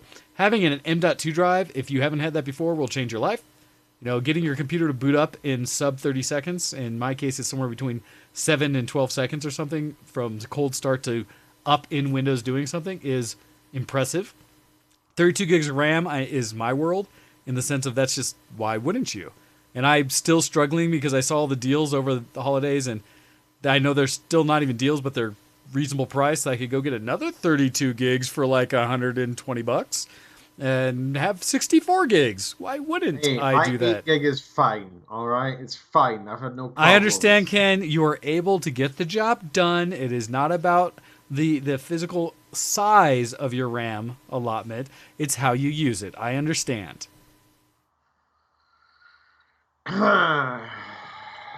Indeed.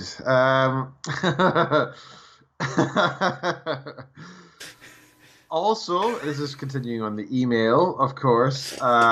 He goes on to say, also, today is my birthday! Hey! Birthday. Ooh, see, that just warms up, because I haven't done it for a little bit.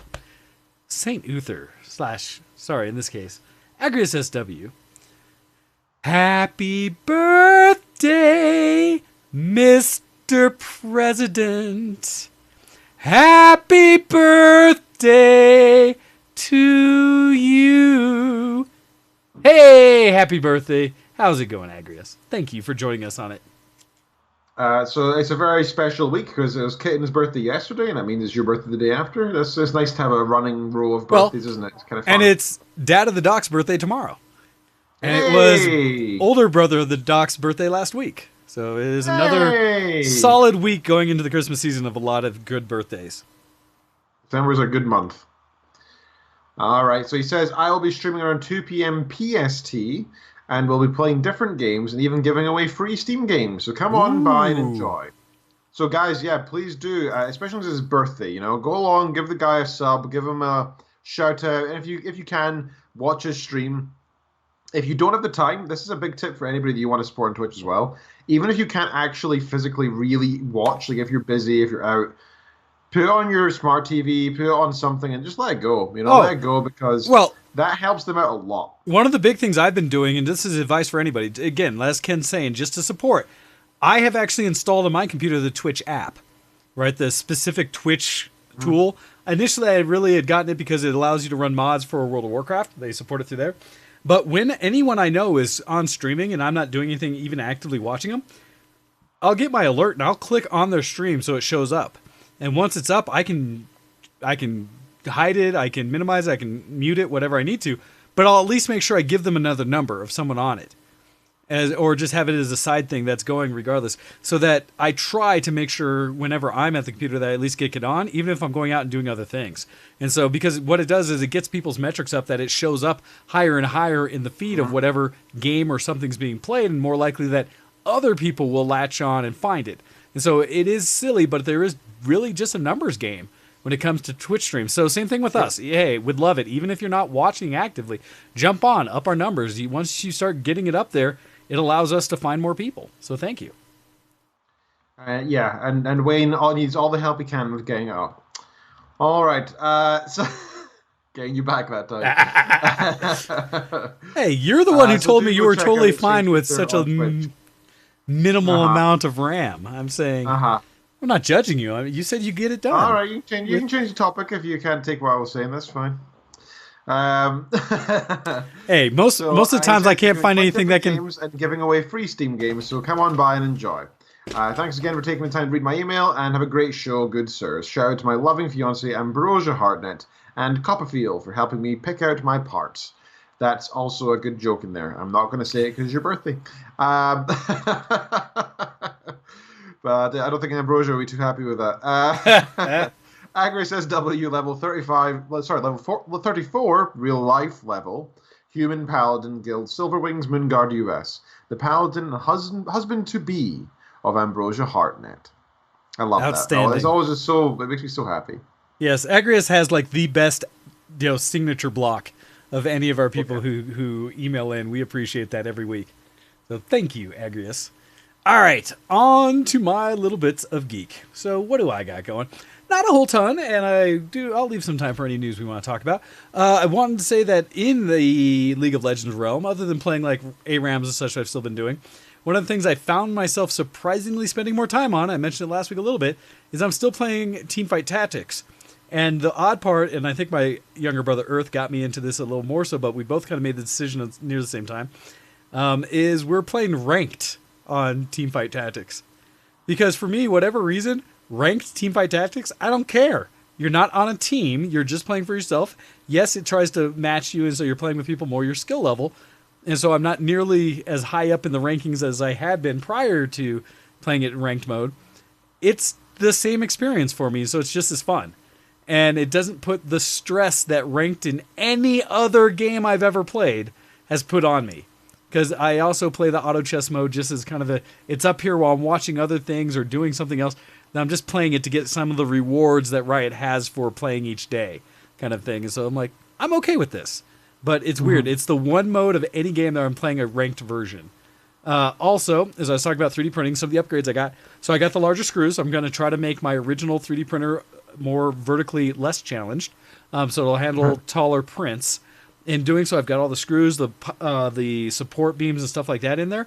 So now I'm having to upgrade all the equipment to connect everything, which is requiring me to print parts to make a new printer type thing.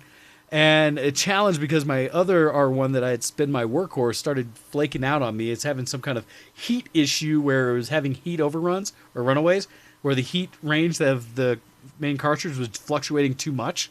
And so it would shut itself off as a safety mechanism. Not sure what I have to do to fix that yet. I may just have to put a new cartridge in there. So in the meantime, I went back to my newest printer, the R2, that has been behaving way better. And I printed all the parts for it. And then I had to go find some screws, which I think will fit, to start assembling things. So I may try to do some more of that tonight. And then once I get all that sorted, I will have to upgrade the firmware in a few places to make it understand what the new settings are. And then we'll see. Maybe I'll have my original printer running again. Nice. That'd be cool. And if I do, and it ups that vertical, I'll have to measure. I'm not sure how tall I'll get for vertical, but I think I'm adding about an extra 100 millimeters of print space to it from what was there, which will be nice to go from about 180 millimeter top to somewhere close to a 300. Should give me the ability to print more significant pieces in one print. We'll see. It's me playing around, but that'll be a fun thing. The other thing, so this is going to be me slightly jumping off screen for a second. I've been, again, too many dang hobbies and interests, but I have an old piece of hardware which I love, but can't use. And let me grab it, and we will talk about it for just a second. So, as I go into the depths of all this stuff sitting here in the corner, and I'll bring it on screen here, I have this dusty old joystick. Yes, you do. And for people who don't recognize it, this is a Logitech Wingman Force. And when you look it up, what you'll often see is the Force 3D, which is a later version that was just the joystick with kind of that one built base right on top of it. This thing is a hoss. It is a massive base that also has a spot for your hand to rest that has access to 5 buttons and a throttle that you can articulate. Arguably, for joysticks, this had some of the best force feedback ever built. And to the point where it had enough of the 2 belts on it and drivers on it to almost rip the joystick out of your hand with the force it could provide. So where I say I can't use it is that while this one has, it's old, but it has the interface for both, and this to put an age on it, it's got both a USB connection modern, but also an old 15-pin serial connection. You know, one of the old joystick... That's a VGA, isn't it? Essentially the same... Oh, actually, it's not even 15-pin. What is this? 9-pin connection. It was officially called, like, the... is that an actual pin? Oh, wait. Yeah, game input. It's a pin input, so this is the female side. Right. And I don't know a computer that actually has game ports anymore. It's what it was for, right? The challenge is the last time this worked, because it's a Logitech device, but it doesn't have driver support. The last drivers for it worked for Windows 98. And then once it went on to Windows 7, 8, 10, this does not work. It does not recognize this joystick. And the challenge I've had is that, okay, it's just a joystick. And there's still force feedback drivers and stuff out there for things like the Wingman 3D, which is the smaller force feedback joystick that Logitech put out that goes up to Windows 7 and works fine. But it seems like, I'd say force feedback joysticks fell out of favor. And people are either using whole hardcore HOTAS setups or just gamepads. But this was like my sweet spot. This thing was so amazing for flight sims. And you pull the trigger and gun, and the whole thing would shake, and it would feel like one of the best experiences I had. I actually played racing games with this joystick. Because as you were using the joystick to turn, as soon as it starts skidding, just like a good steering wheel, you'd feel it slack because you were losing traction and shake and such. And you're like, I can tell when I'm at the edge of the limit of my tires. Same thing with flight sim is you could feel it like, one of the best is any flight sim with a prop plane and you'd kick it on and it would start turning. The whole thing would go boom, boom, boom, boom, boom, boom, boom, boom, boom, and there'd just be this slight like chatter in the joystick for feeling the motion of the prop. So it was just so good of a feeling. And you could feel like when you start to stall or when you get shot and things like that. Such a good experience. So I've been looking, and online I've seen examples where people have said, no, there's no support for this. No one's gotten it to work on any modern operating system. But I've also seen where, and the mindset went through me, it's a simple device that has inputs and outputs, and the inputs just drive that force feedback, which is a included mechanism of like DirectX and things like that. It should not be that hard to define to a computer how to use this joystick. And so in doing so, I started looking up, okay, how are device drivers built? And I went and saw, and there's actually a way that you can use through Windows Visual Studio. There's some capture software in there where you can plug in a USB device, and it'll essentially read the I/O.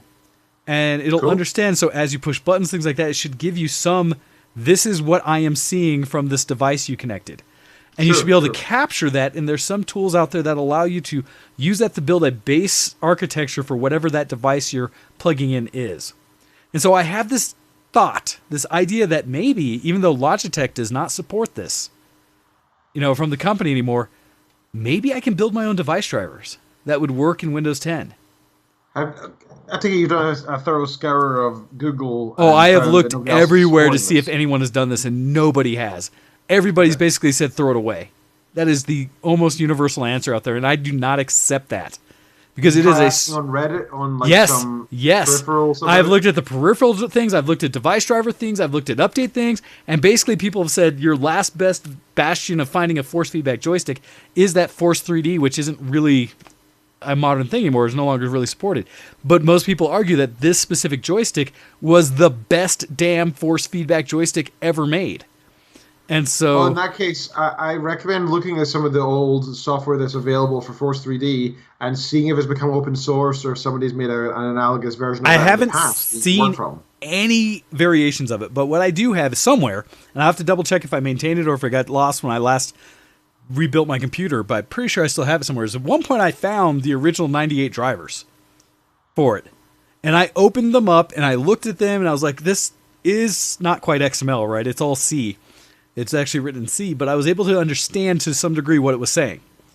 Wow. And so I was like, all right, so two things. Could I bastardize a modern Windows 10 understanding of the I/O from the joystick, just the raw, if you were to build your own raw DLL for it, your own drivers, look at the original code that was designed for Windows 98 and kind of mash them together. Say, here's what the modern code's saying, or what it understands are the inputs. Here's what the driver told it to do when it got inputs, right? It's just almost like a mapping. It's almost like a logical mapping of an index or something to say, how does this input equal what the old input it thought was? And how does that output go back? You understand my challenge, right? And why, in my mind, it's straightforward. That's a hell of a task, right? Yes, of my many list of projects. First, have you looked into any general wrappers that takes Windows 98 drivers or software? I have not seen. And maybe you can just dump it in it, and it makes it I haven't seen anything that was, because I've looked at discussions specific to the joystick, and then I did some general searches for just updating old drivers. Yeah. Nothing. I found nothing that does it. Right? Your same logic that you just thought of to me was like, somebody's got to have done this, right? There is so much specific hardware out there that only runs, and I run into this in my industry, where there are computers that exist in my industry that would make people cringe because of how old they are. Things from the 70s as computers that still work and are still running on modern systems dealing with national defense, right? But it's because it works. And it's things that were written in assembly language, and it's efficient. And it's just, there's no reason to update it, right? As long as it runs, why change it? But it's still doing the same thing it ever did. And so it's weird because in order to maintain this functionality, instead of updating to modern hardware and just incorporating it in, no one understands how they made it work in the first place. They just know it does. So they just maintain the old hardware. And part of me is just like, what do I do? How can I do it now? I don't know. Actually, that's fun to hear because, right? Tell me that there aren't people that have similar issues. Maybe I'm just old and curmudgeon-y and holding on to legacy technology that I want to keep using because it's not dead. It doesn't. I plug it in, it still functions. Everything comes up on it. It's still there. I mean, I've even tried to look for. I haven't found any yet. Like the actual diagrams of how it's built internally. Because as I've started to understand schematics, I realize that from that understanding, you can infer some of the I/O, right? Knowing that these pieces are put together through this kind of chipset connected to the output, you can logically understand that the electrical signals being generated will go out in this format and therefore be usable or interpreted. And so this is where me and Wayne suffers as not being a true engineer. I have just enough knowledge to understand the logic of it all, but not the knowledge and understanding and skills to do it. And so anything's going to be like self-learning as I go. Most engineers or tech people who have fun project ideas, they generally don't relate directly to the work because, then it would just be work. It's supposed to be out of your scope of knowledge and understanding, and that's how you go learn. And that's what makes us engineers, is that we enjoy doing that, right? See, my answer has always been, my challenge and my happy place is where I've always said I'm a muse. I come up with ideas. I get and I can get just far enough to say, I think it's possible, and if smarter people than me just did this, this, and this, we'd be done. And then I tend to just throw it out into the ether because I'm not trying to make money off of any of these ideas. I want them to exist so that I can use them as a consumer. Yeah. This has been my challenge my whole life, and why I'm not doing a profession where I am building the new things, because I've never cared to build it. I just want it so I can use it. And so I will tell other people, hey, you know what you should do? You should really build this. When I told the developers of Toby to say, have you thought of gaming and how it could work as depth of field of view because it's tracking my eyes so it knows what I'm looking at, and then you could just focus your depth of field of view there, and then I see it in a game years later, I'm like, thank you! Now I can use it. I don't have to build it myself because I don't got that patience. I want to spend more time playing games. So people just pay me to be a muse, man. That's all I need. I just pay me for ideas. Then you go do it. But sounds like you should be a professor rather than a researcher, right? You should lead a team of postdocs that you tell them to go do the things. Well, in a way, it applies to my job today because I now more just tell people what the UI should look like and how it should function, and then have developers go build it because I can't be bothered. But when I get to my home life, it's hard for me to task others to make my little toys happen. But sure. So I've thought maybe I could find a way, and I'm tempted, like just plugging in this USB connection from this joystick into the computer. What happens? Tell me something good. Now, granted, I don't have it powered on, so that's probably why. But I really want to find a way to get this joystick to work. Because as I keep looking, I started playing more like Star Citizen and some things and where it's at right now. And as I've played War Thunder, I'm just thinking, man, it'd be wonderful to get back to legit controller gaming. Sorry. But yeah, so my point that I went off on that is, should I go a step further and try to figure out how to build my own device drivers for a Windows device? And I say that, and it seems daunting in so many ways. I think you should do an exploratory, try doing like an hour or two on it and see how it goes. Don't set yourself some massive goal at the very beginning. See how it goes and see if it is, going to be a case of, oh yeah, this is a bigger task than I realized, Or maybe it'll be, it turns out it's actually entirely compatible already. I just need to change the version number or something, right? Like, who knows? It could be something as dumb I feel as like that. if that were the case, somebody would have done it. Someone smarter than me. I can't be the only one that I has don't these know. good ideas. They might have been not published it, right? Maybe. It's one of those things that I feel like you just share it, because if you're not making money for it, what? Or I at least would have heard about it. And kind, though. That's not always the case. That's true. I think to like the 3D printing realm, right? People design their own versions of a model knowing they can't sell it because it's not their IP, and release it to the world just because they wanted it. And therefore, here, I don't care. I just want it for myself. But again, not everybody does it. I know. Lots of designs out there that are saying, I know. I mean, what was that thing you made the other week? You made something yourself? Which thing? I've done brackets and stuff. All kinds of little things. Did you upload every single one of those? Well, so when I build this stuff on Tinkercad, it's basically already available. Because part of their thing is it is a group share site, so anyone could go search for the device or the things I'm making. And so in a way, it's already there.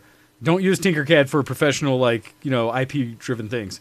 Although I'm also seeing, because yay, all the geek stuff, as I look at Reddit here, somebody has created a 3D print of the crib of, it's like this whole multiple thing, of Baby Yoda standing in his crib, holding a little ball, and they built it into a maglev system. So it's using one of those, magnetic things and a disc in the bottom that's keeping it levitating. Cool. And so it's like a little desk thing, right, that they did of. I'm like, that is brilliant. Yes. God, see, geeks. There are so many geeks in the world. And I just wanted to take advantage of their geekiness. I don't want to do it to myself. I'm lazy. So there, I'm sharing it for everyone can see that one, because I'm just like, that is so cool. And it blends like a bunch of my kind of things as I'm learning how to solder and other stuff. Anyhow, as we're up at the end of the show here, Mark, and I've just been going off, I guess I do, even though it's so notorious for us to go over. Is there anything crushing and immediate that we want to talk that's news-related before we end things today? There's one thing that we should mention because it's time-based, not that it's particularly urgent. And that's why I bring it, the opportunity, because some things will expire for whether they're worthwhile. Absolutely. So as of 2 days ago, there's a new DLC for Dying Light, which is free and available to use now. It is the Dying Light Chivalry Weapon Pack. So it's I don't know why, but I'm guessing there's some kind. I don't know if it's the same publisher or what, but Dying Light and Chivalry had a crossover. You can now get some Chivalry type weapons inside Dying Light. So I'm guessing there's swords and shields and that kind of thing now available from Chivalry now in Dying Light, and it's available now for free, and that makes me so very happy. Is that something that just enters the game, or do you have to actually go get it? I think you have to go get it. So it says, go berserk as you mow down zombies with the fearsome Zweihander, a brutal two-handed sword, and feel them crash against your sturdy medieval shield emblazoned with the Agathon Knight's cross or the Mason Order's eagle. Glory awaits. So I think it adds a sword and a shield, but that's pretty neat still. Oh, yep, I'm seeing, let's see, or what am I seeing? Yep, a sword and a shield. It's still, hey, by Dying Light, Medieval Warfare Bundle. Let's see. There's a bunch of stuff in there. So yeah, no, that's cool. Check that out. And such. Absolutely. All right. Thank you so much for hosting the show today, sir. I very much appreciate it, and I'm sure everybody else here does too. Yes, absolutely. And I think next week, because the thing I didn't get to that I still want to discuss, I know other people are talking about, is the story about Apple, the rumors about their next phone. God, I want to get into that, but it's not appropriate today. And so we'll have to get into it next time. So with that, thank you, Ken. Yes, I'll have to stop. And thank you, everybody, for checking out this episode of VtWShowX on Twitch and YouTube. We appreciate you guys coming in and checking us out and supporting us each week. We really like it. I know I will be jumping into the chat after this. Admittedly, now that the DLC's been mentioned, Dying Light may or may not be started on my computer. We'll see. And I'm not sure if I'll play it or just looking at it. So we will go from this, and if nothing else, we're there to hang out. Feel free to play with us or just chat as you're playing the games you are playing. Also, as St. Uther said, because his birthday is going to be streaming, check out his stream on Twitch afterwards, so I know I'll be pointing to that as soon as we're done. But thank you, everyone, for jumping in. Ken, would you like to lead us out today? Sure thing. You've been listening to ShowX live on twitch.tv/VtWShowX. Thank you so much for tuning in. We'll be back next week at Sunday, 2 p.m. EST, 7 p.m. GMT on that same URL. You can support us in many different ways. You can go to tiny.cc/ShowX Reads to sign up for a Audible account through us. You get one free audiobook, which, by the way, I love audiobooks. I've read 27 this year. Nice. And counting. Hopefully I'll get through another one or two. I'm reading, that's a whole other talk. I didn't even talk about this. I'm reading Lolita right now. And I gotta say, that's an awkward one to be sitting on a bus listening to. And you're like, I'm learning about some crazy parts of literature right now that, it makes me feel very uncomfortable. And if anybody saw my screen with that name on it, or heard some of the things that were getting whispered in my ear from this creepy guy's perspective. Yeah. So, but that's not the normal. That's definitely an unusual thing I'm experiencing right now with Audible. But that's the thing. You can use Audible to increase the breadth of your literature understanding and try things out of your comfort zone. That's what I'm doing right now. And it is a masterful piece of literature, the Lolita.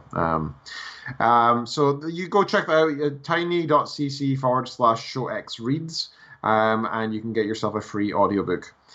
You can also check out us on Facebook, search for ShowX there, and that's much appreciated. You can support us on patreon.com/ShowX, minimum of $1 per month. If you don't want to spend money, I recommend the Audible thing to support us. And remember, you can always subscribe and like and follow and rehost us and all that good stuff on Twitch. We appreciate all of that stuff. Please do so. We really need the support with that kind of thing. Check us out on reddit.com/r/ShowX. Every single show is auto-magically uploaded there. So feel free to go upvote and comment and discuss the show there. Especially if you're listening in post and you're not on the live chat, that's a good way to go and take part in the show. Way more so than, for example, the YouTube comment section or something. So go check out Reddit. That's the place to be. It's our new forum, effectively. Yes. And you can send emails, of course, to showx@VtWShowX.com.